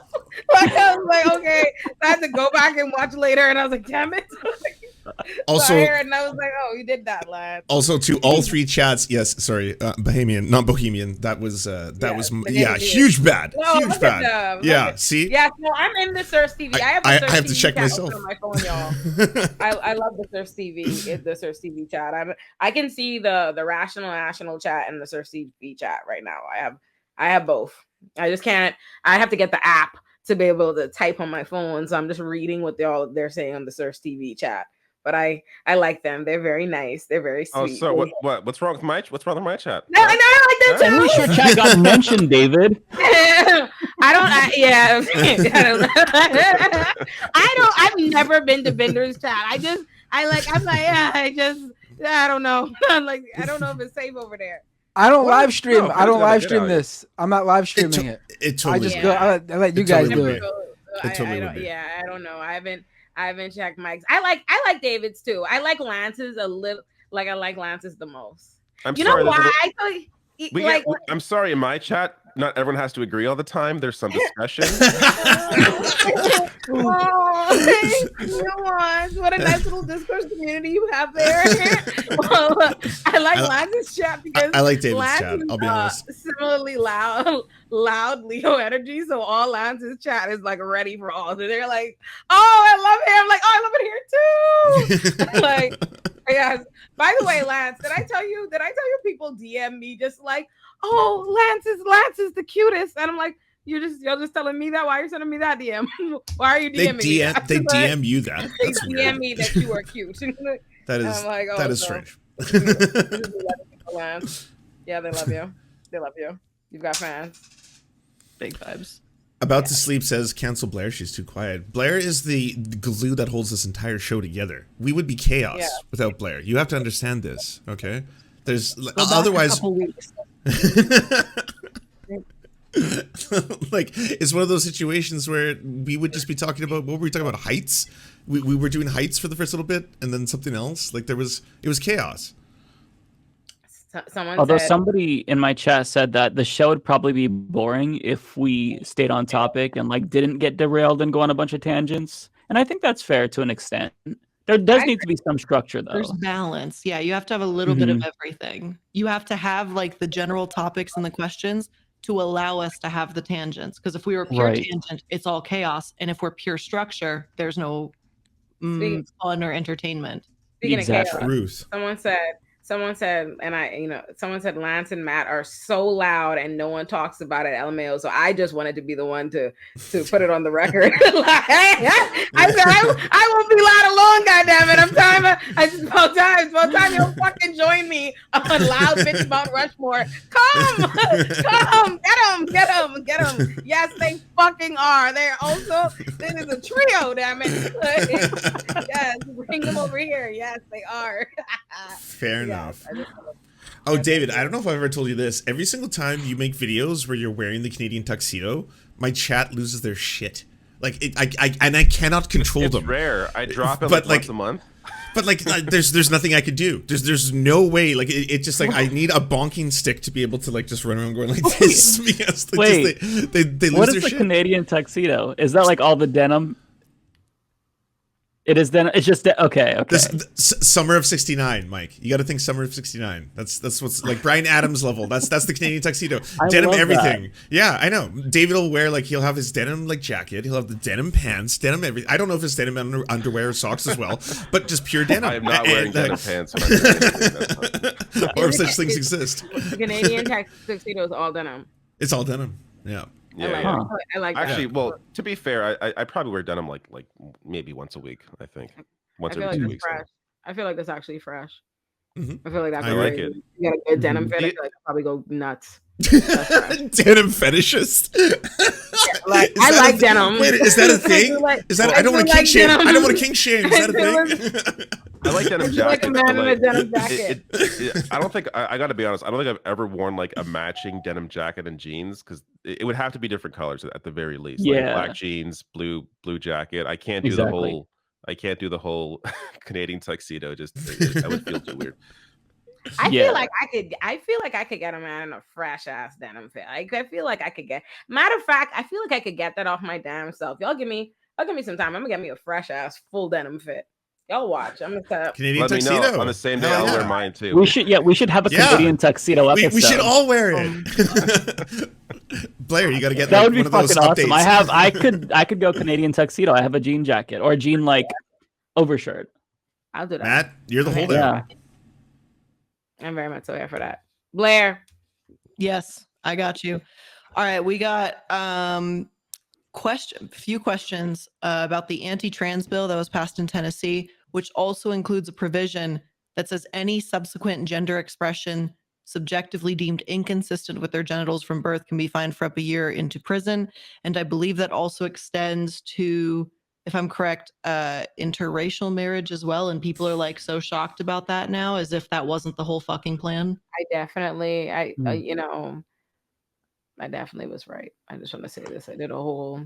I said all this when they put out the opinion because they said all this in the fucking opinion. When they overturned Roe, they said as much. They had a whole discussion about unraveling everything that comes from Griswold versus Connecticut, which is where the right to an abortion is originally stems from.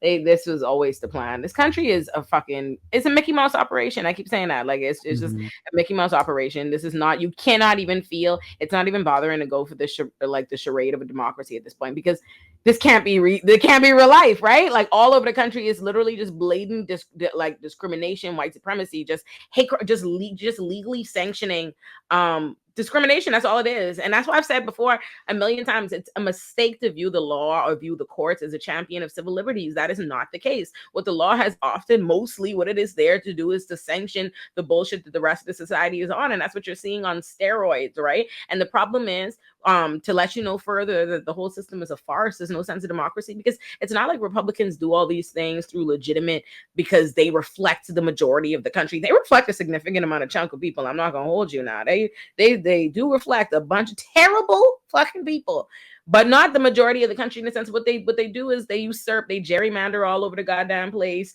They circumvent everything, and they do their endeavor best. And so they wield power they're not supposed to, and they just trample over people. And we're seeing that on fucking steroids. And that's the reason, my mentor was having a conversation with me yesterday. He's like, people don't talk enough about the fact that the reason why Republicans have to steal everything, they have to steal elections, is because they can't fucking win. You know what I mean? They can't win. And the fact that you have a two-party system and one of those parties could not win the fucking popular vote. Republicans can't win the popular vote in this current time of life. They can't. They can't do it. They cannot do it. So what they do is they just go around and they make a small minority of what is people in their viewpoint reflect everybody else, and they force everybody by tooth and nail. Is sick. It's fucking sick. Yeah, on the subject of Tennessee, by the way, I don't know if people know this, but Tennessee is currently the anti-LGBTQ capital in the country, with, I believe, 26 or 28 current anti-LGBTQ plus bills being considered as we speak. But what I love is that the universe kind of has a funny way of like catching up with people sometimes. So last week, they signed an anti-drag queen bill into law in Tennessee. What happened? Well, the governor had a photo emerge of him as a drag queen in high school. This week, the lieutenant governor who supported that same anti-drag queen bill, well, it turns out that he was posting on his main on a gay twink's thirst traps on Instagram. That came out, and he had, listen, I have to explain this for. Okay, so the defense here. Let me paint the picture. We can't put the pictures up on screen. I'm doing this. Yes, I'm here for this. But, so basically, they defended him, saying this is ridiculous. He is a 79-year-old great grandfather. This is innocent. This is innocuous. Let me paint this picture for you. There's a dude with an ass picture, like camera with the ass up, him looking down, and what does this old man comment? Heart emoji, fire emoji, hand clapping emoji. It's not grandpa just being like, oh, great job, son. Like, the dude is taking pictures in underwear with his ass hanging out, and he's like, great fit or super cool look. It's like he's horny posting on the main. You don't get to use that excuse. So watch my video tomorrow. It is genuinely unhinged. So all of these motherfuckers in Tennessee who are doing all of these anti-LGBTQ plus bills, they're all gay and horny. That's why they can't stop thinking about gay people. Did you see amazing that they're not like that? This guy, I mean, I guess it's not surprising. We're talking about someone who is not that everyone who's older doesn't know technology, but if you're gonna make a mistake like that, like how does he not know what he's doing? That's completely public. When you see the 3 hearts and the 3 fire emojis to an underwear pic, he knows what he's doing. Grandpa knows what he's doing. Horny posting on main. The idea of like a great grandfather using fire emojis is like just that alone. To me. I think, to me, I think what this is truly like a representation of what it means to truly like have power and just to occupy a seat for a moment, right? When you look at, someone asked in the comments, they said, isn't Clarence Thomas married to a white woman? And he is, Ginny Thomas, right? And I think the difference between when you look at this, you could see all these Republicans find all these like incredibly right-wing Republicans passing all these homophobic and transphobic laws and stuff, and they can do, despite the fact that when it comes out, right, what they are engaging in their private life, because at the end of the day, these white people are able to be above the law. They occupy, it doesn't matter. They are exempt from this. This doesn't apply to them, right? But even though Clarence Thomas occupies a seat in power, Clarence Thomas made sure to, in that opinion, in his concurrence in in the case overturning Roe, he made it a point to outline every single right, every right that descended from Griswold versus Connecticut that should be overturned, should be revisited, except Loving versus Virginia, that granted the that made it a constitutional right to be engaged in interracial marriages, right? Because at the end of the day, he cannot afford with his black ass. He knows good and damn well that he cannot go restructure a world that is going to harm him. He has to make sure he has to make that carve out because he can never truly be above it. And I think that's an interesting thing when I hear it, what I take away in this conversation about how the difference in how they move, and they're all fucked up. But it's just interesting to recognize, because even though Clarence Thomas is somebody you insist on cooning and not acknowledging the racism of it all, right? Because that's not the team he's chosen. He's still occupied. He still has to navigate and work within that system. Like, it's there, whether or not he admits it. It's transparent in the way that he has to act, because you want to pretend like, oh, it's not racist and all this and blah, blah, blah, but you have to make the carve out. You have to still navigate that racism. So, I keep trying to tell people that don't pay the coon. Mike, I wanted to ask you, because this video is coming out tomorrow. Do you talk at all about Michael Knowles being one of the people who obviously is asking for the elimination of trans people from existing, transgenderism, quote unquote, but also saying that all drag queens are groomers and all drag performers are groomers. Did you see that he's a drag performer? That not only is he not only loves drag performing, but he's done it multiple times. He dressed up as Elizabeth Warren in a very racist costume, and so it seems like he's also a huge fan of #Lady MAGA, who is also a drag performer. Right, he massive fan. Here's what I'll say. Yeah. In Michael Knowles' defense, if I look that bad in drag, I would want to ban drag too. So with a beard, I could rock it better than him. I was really wondering where you were going with in Michael Knowles' defense. What's going on? That's a bad clip to have, with Governor Bill Lee. Like, I don't know if you all saw the photograph. So this is the Tennessee, going back to Tennessee. This is the governor who signed the anti-drag bill into law. The photograph of him in drag in high school. Oh yeah. I mean, it's the ugliest fucking drag queen I've ever seen in my life. Like, it's black and white. Like, he's making like this goofy ass face. Like, they're sad that they can't crush it like other drag queens. That's why they have to ban it. It's true. It's true. Eliminate the competition. Sad. Bro, it is so sad. People really make a circus out of politics, and it's crazy because there's a whole country of like all kind of shit happening, just a million like issues and serious problems. Like, there is no shortage of that, but the entire media wave and everything just gets like fixated on what are literally manufactured narratives just to distract people in foolishness. And it's so nauseating not to be a part of it, because at the end of the day, it's so fucked up realizing this huge country and millions and millions and millions and millions of people will spend their lives will be forever changed based on what people can do within one span of a lifetime, right? It'll take you how long to undo the foolishness that they're doing right now. It's like, it'll get undone eventually, perhaps, but what'll happen in the fucking midst?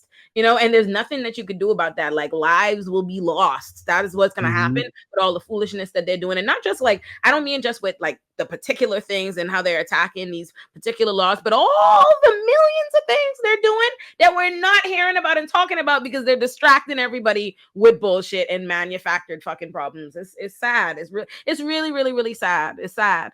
On that point, it's like you hear about how, they just, everyone's so hyper-focused on identity politics. Who's the ones who's focused on identity politics? It's the Republicans. We're just responding. I mean, I don't want to, I'm literally in a gay marriage. I don't want to talk about gay marriage in the year 2023. I want to move the fuck on and talk about healthcare.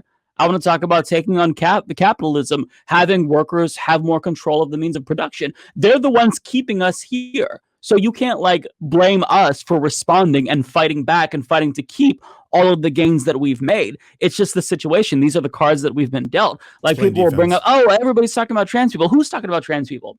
It's the right who's talking about trans people. Overwhelmingly, if you look at the stats on Facebook, it's like, oh, it's such a fucking huge ass market. Oh yeah, it's currency over there. It's insane. They're obsessed. Trans people have been around forever. All of a Yeah. sudden, Republicans made this into an issue. With regard to drag queens, again, I think I talked about this a couple of weeks ago, but the Washington Post did an analysis, and there was no anti-drag queen bills for 2015, 2016, 2017. The first bill was in 2022, end of 2022. All of a sudden, there's this huge urgency to ban drag queens. So, I mean, this is a manufactured issue, as Olay said, and people need to get frustrated with Republicans and not like the leftist identitarians, because we're not the ones who are raising the salience of these issues. We're just responding to this. Like, we've got to keep the gains that we've made, so we have to fight. We have no choice. On that point of distractions, today, Republicans held a hearing on wokeness in government, and the AOC actually broke down what was on the agenda, because you might wonder what the hell is wokeness in government. Fuck me. And this is a very interesting clip, because it shows you the kind of shit they throw into what wokeness is. I like the And pause. it's stuff I know, that great actually- freeze frame. That's a perfect Yeah. face. Oh yeah, no, you can tell she's fucking. She hates the shit. We're having a hearing right now, and it's about that the federal government is too woke.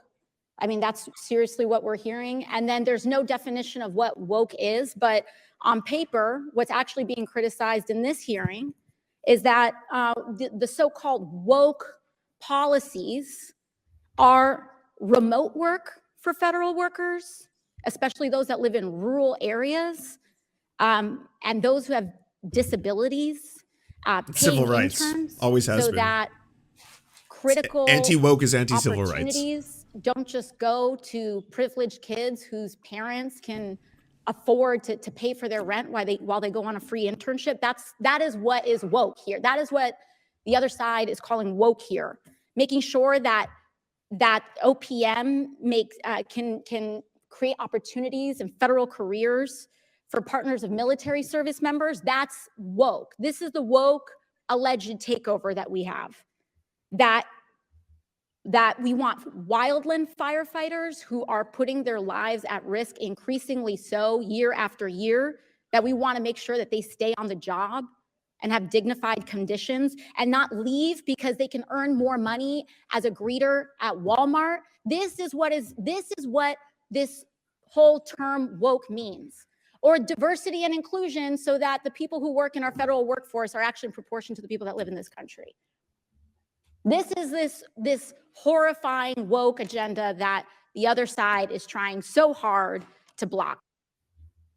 They're just throwing everything into the category of woke as a way to try to do a catch-all. Civil rights. And there was actually, so I did a video on this today. There was a data released today, an Ipsos USA Today poll, showing that most people actually don't mind the word woke. They view it positively. So I have to bring that up. But it's like, I think 30%, 35% view it as an insult, as people being like overly politically correct. And then the other 56% view it as a way that or view it as something that means you're informed, you're educated. So it's not even like, at least as it stands right now, woke is not even viewed by the majority as something to be afraid of, to be, as terrible. And really, the term woke is the whole meaning of it changes context depending on how it's being used. Like it can be used as an insult, but could also mean you're just, informed. But this whole obsession with woke and just throwing everything into it. I'm going to backflip off my own balcony. It's so it's so nuts how like black people coin phrases for us to use within our community to mean something. White people co-opt this shit.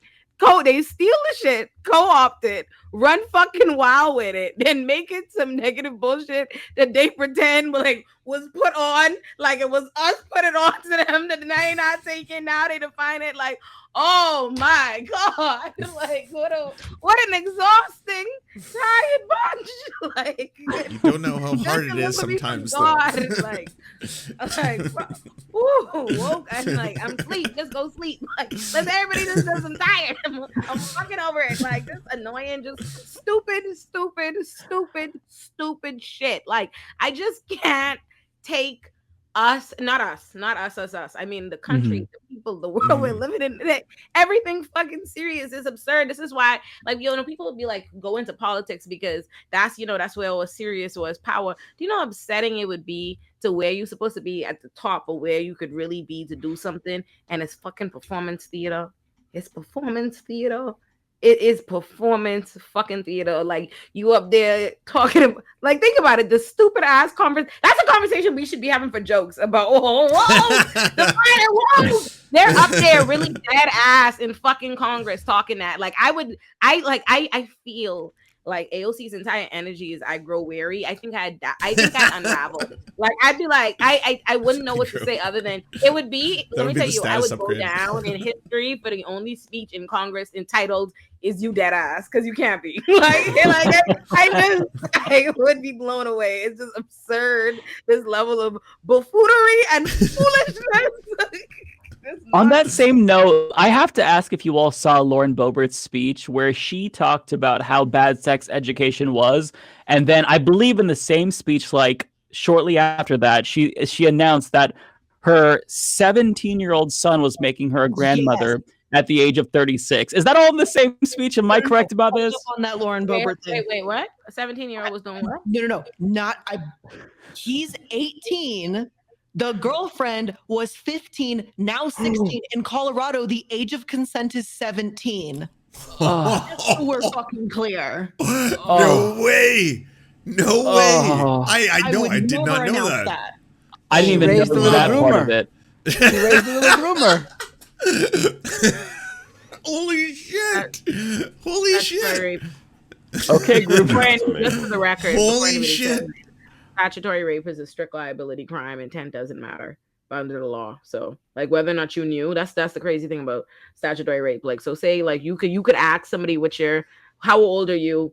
They tell you this age. They show you a fake ID, everything or whatever. Strict liability. It doesn't fucking matter. They could literally fool you, do whatever. So it doesn't matter what the circumstances. It's strict liability crimes. That's wild. But she white, she powerful, ain't shit gonna happen. But in a different world. Well, also, wait, Matt, I have to ask. She met her husband because he was exposing himself to minors, and she was the minor, right? Like, we have a timeline here. Yeah, she that's was how they with met. him when he did expose himself. He was 24, she was 17. But yeah, he did expose himself to minors and got permabanned from that bowling alley. And real quick, before I forget, on the subject of right-wing groomers, so wait, There's a lot going on at once, right? Hold on, go back. Hold on. You get my brain. Pause 17, 24. Who is supposed Record to groom us? scratch. Who's those So, okay, Lauren Boebert, as a 17-year-old, she was dating her 24-year-old boyfriend. I don't know how long they were dating, but when they were together on a date, as she was 17 at a bowling alley, he exposed his junk to minors. Yes. when you say minors, we mean teenage girls. And who else brought to Jason? Spoken to two young women. Now, how old were these young? And now, why they call these minors young women? You see how the law? You see how they go for white boys? You see how they go? To two young women. Okay, bro. All right. Let me see. 17 at the time is not a young woman. Oh, he took the charge? Oh, they was young. They was young. He took the charge? He took the charge? And first, for the record, I've gotten somebody off for a charge like this before, but anyway, you took the charge? Okay. Let me see. Obtain women staying in New York homes. Where was maybe he was proud of it. It's how he met his wife. And she came and looked at me, put down her sock and said, "Look at my look." The word had to have been a minute. Let me read the report. Let me read the report. Okay, boom. It's a good read. Trish and I was standing at the snack bar, and she came up and looked at my tattoo on my back, and she pulled down her sock and said, "Look, mine is fading." Then Jason said, "I have a tattoo on my dick." Oh my God, Trish and I said, "Yeah, whatever," and turned away to ignore him. Then Susan came up behind us and pulled classic Romeo move, you know. His penis out. Then Jason came up behind us and pulled his penis out of his pants. His thumb was covering the head. His thumb was all across. His thumb was covering the head. Oh my god, not his thumb. Oh no! Oh no! His thumb was covering the head, and all I saw was the shop. Ooh, Trish and I turned away and went. So Larry, I was. Oh my god, I didn't know I was this. at the snack bar because Jason was around, and since we came in, they were being really strange all night. That's fucking crazy. Yeah, that's wild. Oh my god, your husband is a fucking loser. That's crazy. Ooh. Oh, hold on, go back up. No. Don't go back up. Thumb 6 inches long. Go back up to that. I need that. Go up to that. Let me read that. Go up to that paragraph. Come on. Come. Let's see. When Garfield County Sheriff's deputy arrived, McCown told him that he had repeatedly asked Jason Boebert to leave the bowling alley, but that Boebert had refused to leave and became belligerent. Boebert told deputies he had not exposed his penis, but had stuck his thumb through the fly of his pants as a prank. Oh, not your dick looking like a tiny. Oh my god, I'm sad. Okay, Trisha Whaley's disputed that in her account, writing, I know that was a thumb because thumbs aren't 6 inches long. Oh my god. Lauren Roberts told deputies she had not seen Jason Boebert expose himself. You know how it hurts. My lungs hurt. If I'm out with a man, you know what? No, fuck being out with a man. If I at any point learn that a man showed women his dick and immediately what those women felt absolutely compelled to do was call the fucking police, like, they were like, hey, lock this nigga up. I was like, hey, can't be with him. I can't. What's this? Wait, you saying that's a deal breaker? They have like 4 kids. Yeah. Yeah. And now she's gonna be a grandmother. I mean, it helps Oh to my explain word. how fucking crazy she is. Like, Yeah. Wow. In other news, people. a child marriage ban in West Virginia was defeated. So there's that. It's a shame that was even a conversation. I went to boarding Yeah. Right? I went to boarding school in West Virginia, so I'm not surprised. Oh my goodness. Where I went to high school. All the people who always target like the LGBTQ community as groomers. Every single man who wears a wig, that's a pedophile. By the way, child marriage, let's make sure that keeps going. Let's make sure that 15-year-olds can be married to 40-year-olds. Every accusation is a confession. Yeah. Every It's week almost I'm gonna tell comical. y'all. Every single groomer's on their side. Like it's Right? It's completely obvious, full projection. Like it's nothing is more obvious. Yes. Every week I'm gonna tell y'all Such a Deplorables tell. was the least of what she could have said. Every week I'm gonna tell y'all that. Like the least. And I knew it then. I was woke then. I was like, well, I don't know what y'all think is the problem here. I don't get it. That's a pretty mild adjective. Deplorable, that's it. That sounds like just a little bit of a little slap in the wrist. Like that sounds redeemable. Deplorable. Like, that's deplorable. You need to girl do better. Me, I'd say irredeemable. really getting my fucking back. Monster. And wasn't it just like, I think she said like half of them are deplorable. It wasn't Yeah, even like she all said of them are. half. Not even all of them, just half of them. Yeah. It was super charitable. Yeah. See? Listen, she got cooked for that. And that was like, you're right, girl. They booing you, but you're right. That's the most reasonable thing Hillary Clinton has ever said. Listen, That was probably there was like the best part of that campaign, really, is There was a couple times. There was a couple times when I was like, yeah, Hillary, this some bullshit. Like, I feel you. You a white lady, so I'm not gonna like jump on no soapbox for you because you a wild girl, Hillary. But there was a few times I was like, yeah, I'd be mad as fuck. Like, I'm like, yeah, this is some bullshit. This is disproportionate. I'm like, I always remember feeling like she was incredibly. I remember her giving a really good concession speech when she lost. And like, I remember it being like legitimately just objectively a good speech, but independent of what kind of speech it was, I just know in my heart of hearts, I was cursing this country out.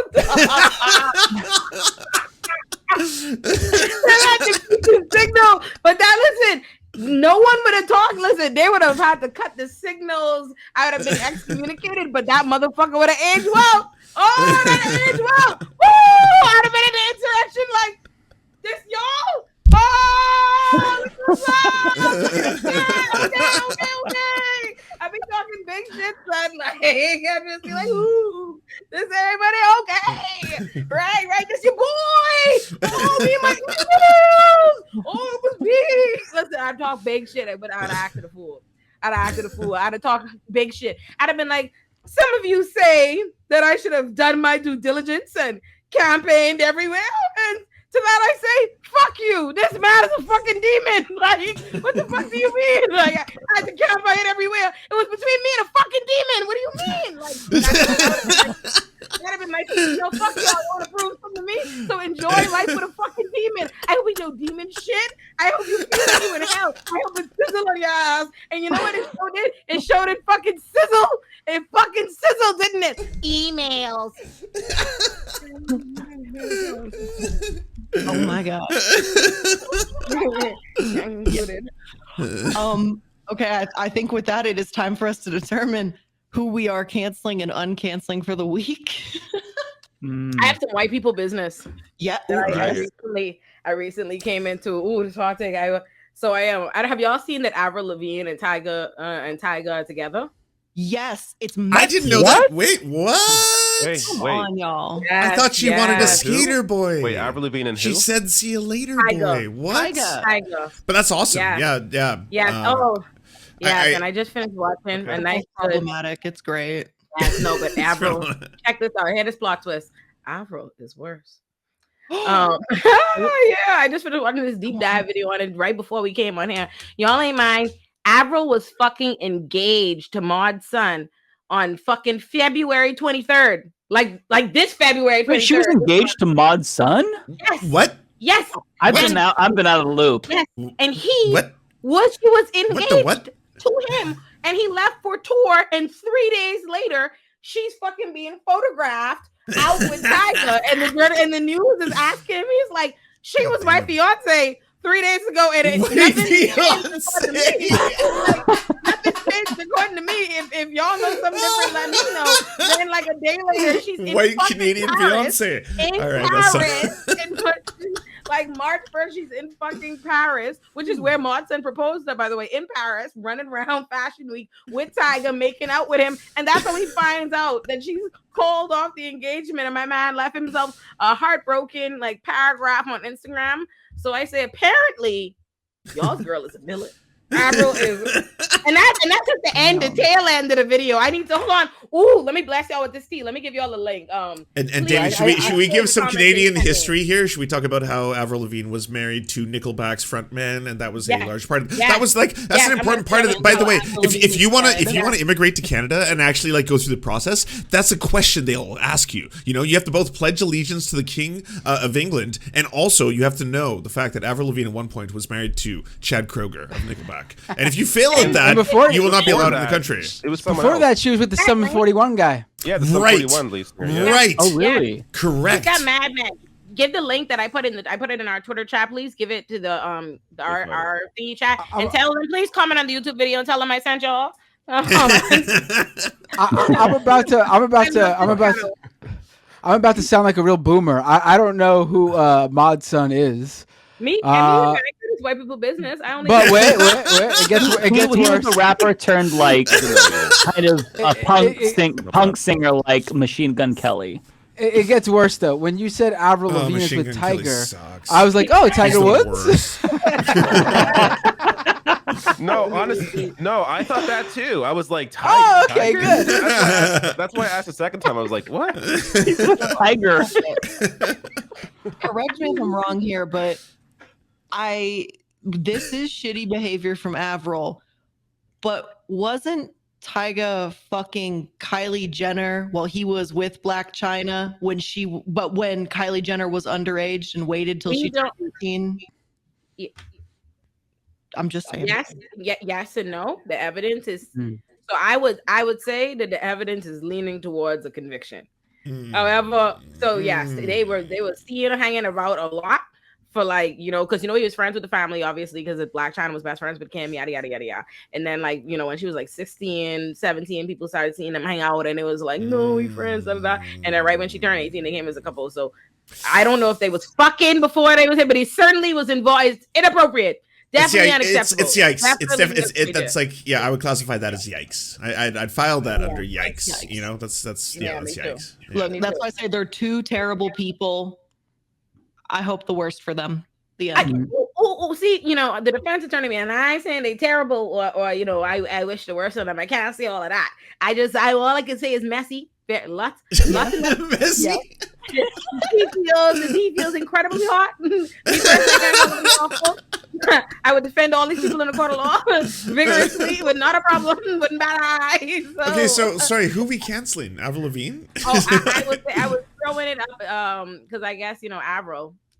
Yeah, we can cancel Avril. Yeah, yeah, why not? Mm-hmm. Yeah. I was gonna cancel Katie Porter. That's better. That's better. People should know about this. Mike is correct. Actually, I will vote for that. I will vote for that. Yeah, that was my vote this week. No, I'd say I still love her, but that it sucks. It sucks. Right. She's the progressive congresswoman who always has like the whiteboards and she's grilling CEOs and she goes so viral. good at it. She's like a legend. She's very, very good. Yeah. But she wants to be a U.S. senator and she doesn't want the AIPAC and Israel lobby coming after her. I'm assuming. So she went to Israel, had a meeting with war criminal and apartheid overseer, far-right Benjamin Netanyahu, and talked about how impressed she was with him. And I read the whole article and what she said about him. And like, she tries to make it seem as if like, oh, she did some tepid pushback. No, she didn't. She both sides did. It was just really gross. She was doing apologia 100%. for apartheid. Yep. You could still support and the other ethnic things cleansing. that she does. Like it's ethnic cleansing, right? yeah. That's what it is. It has to be called out for what it is. Like just straight up. So she supported that. She put her name on it. Now measures. she's on the wrong side of history. Yeah. Okay, we could cancel her. So yeah. Yeah, I'll agree. I'll second. With a heavy heart. Yeah, but that's a do shitty one. I'll second. It's also very doable because there's Barbara Lee in the race as well, who Exactly. at this point now is a better candidate. So. Yes. Barbara Lee's statement on this was phenomenal because Barbara Lee commented on how Benjamin Netanyahu is trying to basically do a power grab where the legislature or parliament can basically override the Supreme Court, which is paving the way for a constitutional crisis. And like Barbara Lee didn't mince words. Like she called that out. I retweeted her tweet. It was a great post. So she's much more clear-cut. She's been more consistently anti-war and progressive.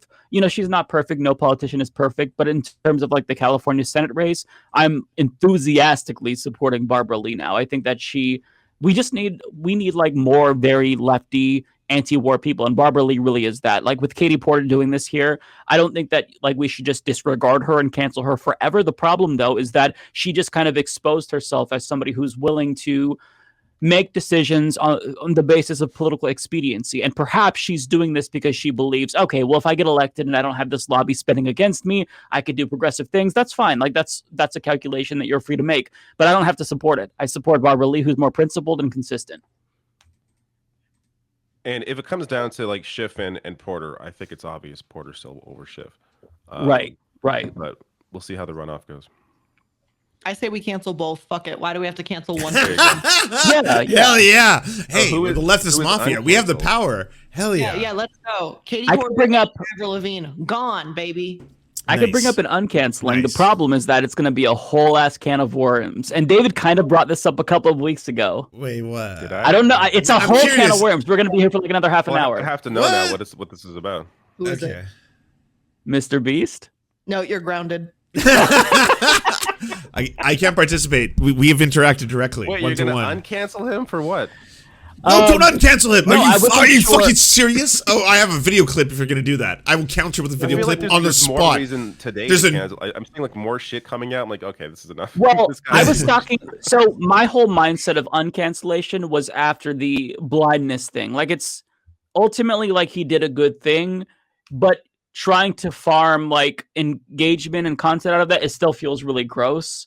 Doesn't he have a new one now where it's like he gave like shoes to kids? 20,000 Yeah, 20,000 children in so Africa shoes. Like that, I'm just like, what the what? Like, Yeah. and he's liking tweets that are like defending. It's just like, dude, Yeah. Just And there's also a something video else. of him talking to a homeless person that came Yes! out. Okay, And thank he's you. like, he's like, you don't mind me using you to get clicks and views, right? Or something to that nature. And he's like, oh, no, I don't care. He's like, see, he doesn't care if we use him for content. It So wasn't it's the like, first okay. time. It wasn't the first time. He's also a fucking cryptocurrency scammer. He's also done tons of like the list is endless. He downplays the severity of fucking people who are tortured in prison. Okay, solitary confinement is torture. It's been defined as torture by the American psychological foundation. He did a whole thing where he was like, for $20,000, live inside the solitary confinement. I'll remove one object one by one. You can't downplay that shit, motherfucker. People they legit it's so fucked up. I'm sorry. I could go off about Mr. Beast for a long time. The cherry Also, on top don't for me forget- are his thumbnails where he puts himself I in know! them. Just like over the top. It's like, twisted. look how I YouTube saved face. this kid. Look It's how twisted. I saved all these people. It's like He's oh my like God. soy Just facing say with yourself shoes on the around thumbnail, his and head. it would He's immediately with have, the like, a- title. Like the final boss of I white gave- saviors. That's what he is. Like this is the I final gave boss 2,000 of white shoes to kids in saviors. Africa, soy facing with shoes everywhere. It's like, oh my god, this is so dystopian. It is.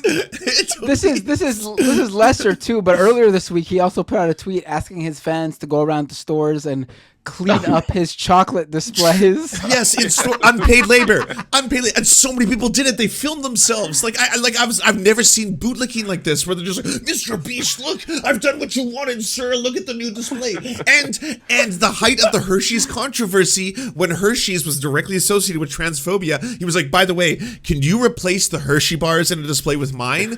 And deleted that, and deleted it because what the fuck?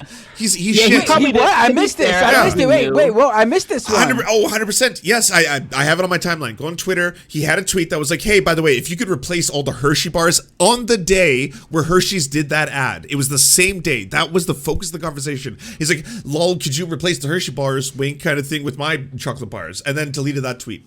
That's a matter of public record. I will But get ready for a I will lawsuit. defend him limitedly, in that Yeah. sense. He probably didn't know about the Hershey's thing because I didn't even find out Which about is the fair. I Hershey's agree. thing until after he said it, and it was kind of controversial. Y'all brought this up to uncancel. Well, I wasn't sure if anyone wanted to uncancel, but I know during triple the cancel. But what did he do? What did he do list. that requires that you feel makes him deserving of an uncanceling? What did he do Building to? a case for cancellation number 3 of the night is what we're doing. Yes. Yeah, it seems like it's going that way. But triple I cancel. was interested No in canceling uncancels. him for the eye surgery shit. Like, I think that was fine. That video was okay. I think that he did a good job of bringing this issue to light, and for the first time kind of used his platform more responsibly and seemed like he was introspective. He posted about how I don't understand why curable blindness is a thing. So my whole response to that was, I don't think that this is worthy of the controversy just because he's trying to use his platform in a more responsible way, seemingly. I think monetizing poverty tourism is what it is. It doesn't matter how you try to reframe it. Right, thank you. Sure, that's fair. Yeah.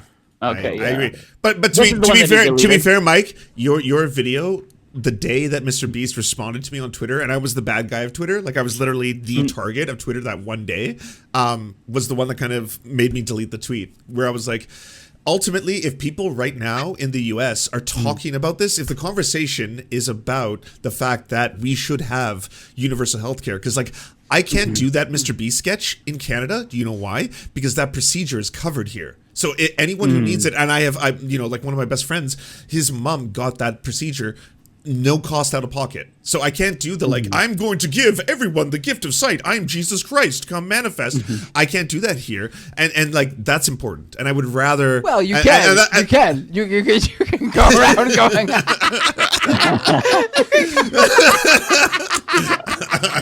I am white giving Jesus. All of Canada, the power of sight.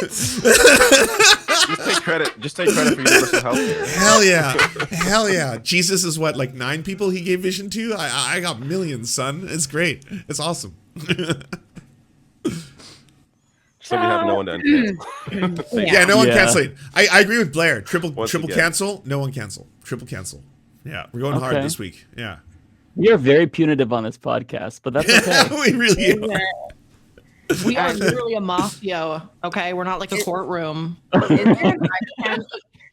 trying to think if there's anybody that can be uncanceled. No, not really. I can't. You can't uncancel anybody because people don't get jokes. And people don't get they go. I'm not sure I should bring this up, Olay, but I saw I didn't read people too much kicking me into over what was going over on. Chris Rock? Yeah, Chris Rock. Oh yeah. Yeah, and I am. Isn't this an inter-community discussion though? Listen, Are they gonna cancel you because apparently you were canceled this week? bro, it's so fucking crazy. So, and let me tell you something. I decided though after that, I was like, I'm never explaining myself again. Like, you know, like no, honestly, I was like, you know, because I realized, and my friend really put it to me, and they were like, you know, it's always gonna be something where you feel like you need, you know, you got to do it or you got to say something, and like quite frankly, you know, I thought about it and I was like, you know what? This is fucking unreasonable and ridiculous. And I need to stop sitting here and pretending like it is. Like I'm having a bunch of people decide that liking Chris Rock is the like litmus test for all things true fucking advocate. Have motherfuckers telling me. And then I remember, no, honestly, I really had to think about that and had to really sit with that outside of the world that they live in. And I remember this time I was talking to my boy Malcolm about, you know, feeling all this, you know, like I'm not doing enough or I need to always be doing more as an advocate and blah, blah, blah. And he was like, yo, how many people you got out of jail? And I was like, probably like 1,000, somewhere around. And he's like, if you stop doing shit for the rest of your days right now, you'd have done more shit than most everybody in their life. And I was like, you know what? Actually, right. Fuck y'all. You know, fuck y'all. Because I didn't have a take. This is what's so unreasonable about the internet. I didn't have a take. I didn't say I didn't have a take. All these people going, oh, this take, I didn't have a fucking take. I said Chris Rock was my favorite comedian. So I was happy that he had a stand-up. That the stand-up hadn't even come out. It wasn't even playing. I was saying that I was happy one was coming out because Chris Rock is one of the most famous, popular comedians, stand-up comedians of all time. When did we like? You only clearly just now took up this position that we don't watch anything that he's in because you watched the Oscars he was hosting last year, right? So it's after this, and I feel like it's poor defense attorney-ish. Like what they want to do is defend Will Smith against respectability politics and white people's bullshit, which they should. He's right, and I defended that then tooth and nail. But it becomes a whole larger conversation. Instead of even becoming about that, it becomes about making Chris Rock the beacon, like a symbol of hate. And like, listen, criticize him. Feel free to criticize him about everything that you think is misogynistic, or every time you think he's been anti-black, or every problem you have with him, dislike him, all these different things. But it's like, how did that somehow become like I blinked my eye and it was like, no, you can't even like. You have to be under the impression that everything about him is discardable. That there's no art. Like I can't even. I'm like, well. They're like, oh, I'm not even surprised that there's hate for more. And then there are other people like, oh, I'm surprised. But no, I'm like, first of all, my family is a big Chris Rock household. Like I grew up on stand-up comedy. I'm a big stand-up comedy person. That's why I'm a funny bitch. Like I like stand-up comedy a lot.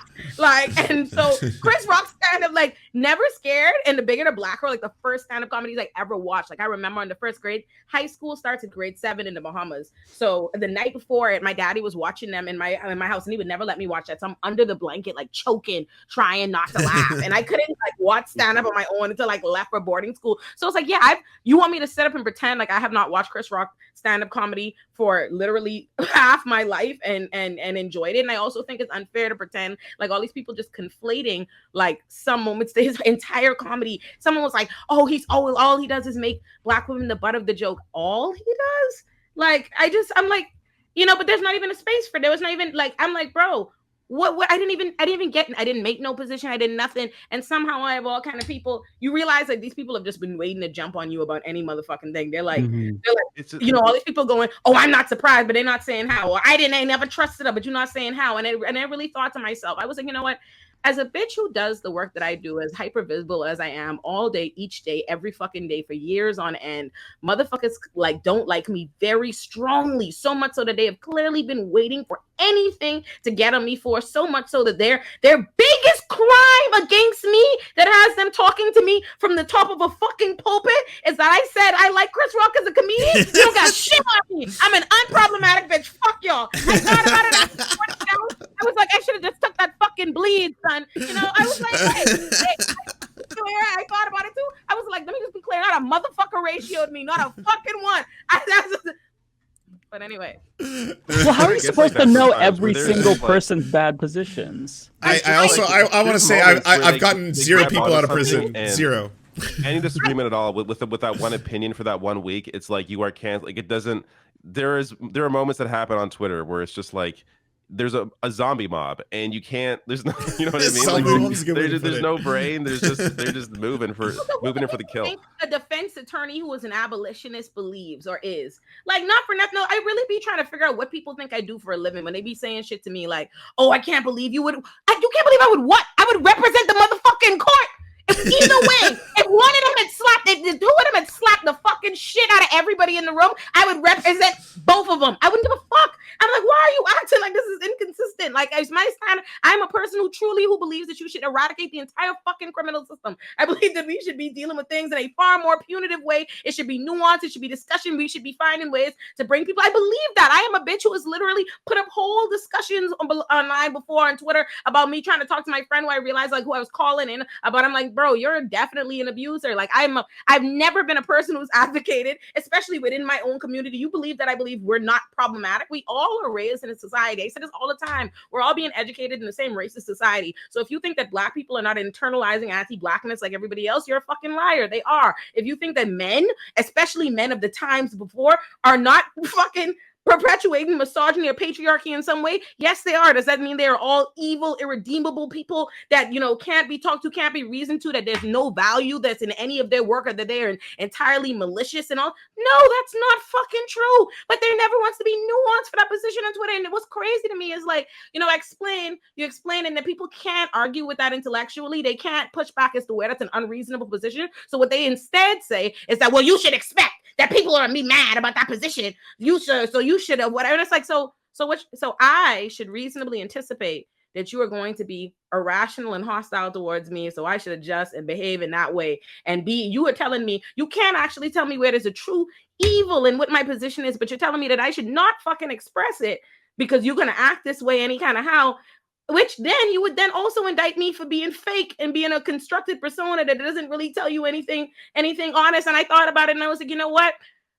That's my own, like, mind you, cool, whatever, you explain yourself, you know, da-da-da-da-da. But I was like, you know, ultimately, if you're going to be a bitch that is going to be out here or like advocating that they like take away the entire criminal system and you do all these things, blah, blah, you got to be able to, I'm not about to be given everything the same kind of energy. And that's my thing that I want the entire left to be imparted, that no one thinks about. And this is something I have to remind myself of somebody who's chronically online and on Twitter a lot. It's easy to forget that everything is not fucking equal in importance. Like, we have this tendency to come out on a position and then act like all these positions are equal. Facts. There's no fucking reason under the sun why you're going as hard about Chris Rock, Jada Pinkett, Will Smith, a bunch of fucking millionaires, like it's fucking police brutality. That has become your fucking litmus test for who is a true progressive this morning. That is fucking ridiculous. It is fucking stupid. It is nonsensical. And everybody can kiss my black ass. That's my official position. I ain't explaining myself, not never, no more again. Thank you. You're 100% right. Thank you, y'all. I really appreciate that, because that's a song been on my chest. I was like, ooh, but I'm not about to die on this hill and make this. I was like, you know, I'm not about to hemorrhage myself for this Chris Rock, but boy, am I like. So this week we have uncanceled Olay. There we go. Well, no, she's made her nice. She's made her case. I don't think we voted on the issue yet, though. Fair. Okay, fair. All right, let's do it then. All right, let's make it official. All right. Olay, you're uncanceled. All right, I'll second that. Uncancel Olay. Same. Can I make a really quick pitch to uncancel myself? Because I posted a video talking about Matt Taibbi getting rolled by Debbie Wasserman Schultz. And I saw one comment on YouTube that was like, of course you're agreeing with Debbie Wasserman Schultz now. I can't believe how far you've fallen. Such a DNC shit, like something like that. It's like, motherfucker, I start the video by saying, horrible news, the worst person ever, just made a great point, and you're trying to cancel me for like giving her a modicum of credit for the question. Liberal, like, fucking scumbag lib. I knew it. Yeah. I knew you were a scumbag lib, Mike. Nuance, context, make nothing. I really think the internet has made us all start viewing things in the light of like, what can I critique? Like, you're looking for things in the gap rather than like thoughtful conversation. And I think there's been a lot of, it's interesting. We like simultaneously operate like we're in like college political theory echo chambers without acting like we're in college classrooms that like require discourse. Because like, I thought about that today when like somebody did a similar thing to me, Mike, about my essay I just published on Lurinati yesterday. One person was like, oh, I don't appreciate a black woman making a negative spin on things. Clearly didn't read the article. I was like, what is she talking about black women? I start saw that interaction on Twitter. Yes, yes. Because I read the article and I didn't understand. Granted, I'm white, so maybe I just don't understand the nuance. No, but I trust didn't me, get she's it. fucking tripping. No, Okay. absolutely tripping. And I'm just like, and I'm like, you know, I think people have forgotten what it is that like some things are just meant to be pondered. Like some things are questions of the larger discourse. There's no answer. You're like in dialogue with people. That's what like reading and writing and like respond. I'm like, you don't remember doing fucking response essays? Like there are books because, and I think people forget that like with like writing things and hearing different perspectives is you are not meant to have your perspective mirrored back at you by every fucking person that's not you. You know, like Toni Morrison talks about that a lot as a writer is you can only write from the perspective in your own lived experiences, right? And people go into people's reading somebody else's perspective and what is their reality and their truth and their lens, and they go into that thinking about whether or not they agree or disagree, and it's not really for you to feel that way. And I think I thought about that today with that person saying that to me because I'm like, I don't think we approach like what is reading and writing the same way because like I have books like I have a book called Why Didn't We Riot by Isaac J. Bailey that I love that I have on and I follow him on Twitter and he's great and he is a black journalist who's a Christian who's in the South, so his perspective is something that is not like mine, so I'm not reading it and like agreeing, you know what I mean, or sharing that, but I was wow, this is really insightful and a different perspective. But other people read things and they're like, well, why isn't it my preferred? You know what I mean? I was like, it's not meant to be. It's not meant to be, but it's supposed to make you think and respond and think about your perspective too, and like want to expand on that. But yeah. Well, and I was going to say to even make it more general in a sense, when we first started and even agreed to make the Leftist Mafia, we had people immediately who came out the gate who said that certain of us in here are not progressive enough or this, that, and the other thing. And because we do have different backgrounds, we do have different viewpoints on things, but that we collectively agree that we are all generally heading towards the same correct direction, even with different variations. And people on the internet couldn't fucking stand that initially. Like, how dare y'all associate with these other people or whatever the fuck it was? And I was like, it's okay to not fucking agree about everything. That's how you learn different viewpoints. You can't counter different viewpoints if you've never encountered them. You don't know how to interact with you've never like played around with before. You have to know what everyone's saying. Yeah, or at the very least, like there needs to be like just. I think people forget that in real life you have conversations with people all the time. Like you have friends that you don't like agree with, and you just have those conversations, and it's not beef. And I think like, and that's something and I've said this before, especially in our early episodes. I don't think is valued enough in the spaces that we're in. Just like people not trying to like get a gotcha or like navigate something or have some kind of controversy or have some kind of fight or it's like something for engagement. Like, oh, let's just have like, we can have positive discussions and of the different kinds of views and spectrum in the room. And like, everybody can be chill and not be like high stress intensity and all these different things. But I think, you know, we've shifted into such a, I don't even want to say outrage culture because I don't think it's truly about even that it's about outrage. It's about engagement, and outrage is just the way that people, you know, they fuel that, and so that becomes like tension and all these things that are just not wonderful, not great. Yeah, I feel like the show, like the reason why our show works is because like we have pretty similar senses of humor, and you know, we vibe. Like it feels like a hangout session almost. So like, you know, it doesn't have to be always outrage and clicks like fucking oh my god, Olay destroyed lands during this. Like it can just be like us talking about lefty things. Sometimes we might have some disagreements, but you know, it doesn't have to be always oppositional, right? It doesn't have to be a zero-sum game every single time we put a post on social media or make a video. Yeah, exactly. No, that nail right on the head. And on that note, all right, thank you all. Oh wait, hold on, wait. Hold on, let me put my link to my Learn Audi essay in the group chat so y'all can give it to the comments. Read my essay. And also, subscribe to my YouTube channel, youtube.com/MattBinder. Also, twitch.tv/MattBinder. Follow me on Twitter @MattBinder. I'm Matt Binder, wherever you look for me. So, yeah, just don't forget to do that. If you want to have your mind exploded, go to youtube.com/@mindexplosions and go sub. It's a really fun new channel where you can learn fun facts about sloths and also how Disney extends copyright law and racism. You'll have a great time. So go there. I'm excited for that. Also, please subscribe to my second channel. If you will look, I've been posting Leftist Mafia clips almost every single day. And if you want me to keep doing that, then watch it. Otherwise, I'm not going to take the time to cut them up. So please check that out. Subscribe. The channel is just Mike Figueredo. It's in my Humanist Report YouTube channel links. Check it out if you want me to keep doing it. There we go. Yes. All right. Toodaloo, y'all. Bye. Peace. Bye. See y'all next week. Bye. Bye. Bye, folks. I will Bye, stay for friends. Super Chats, people.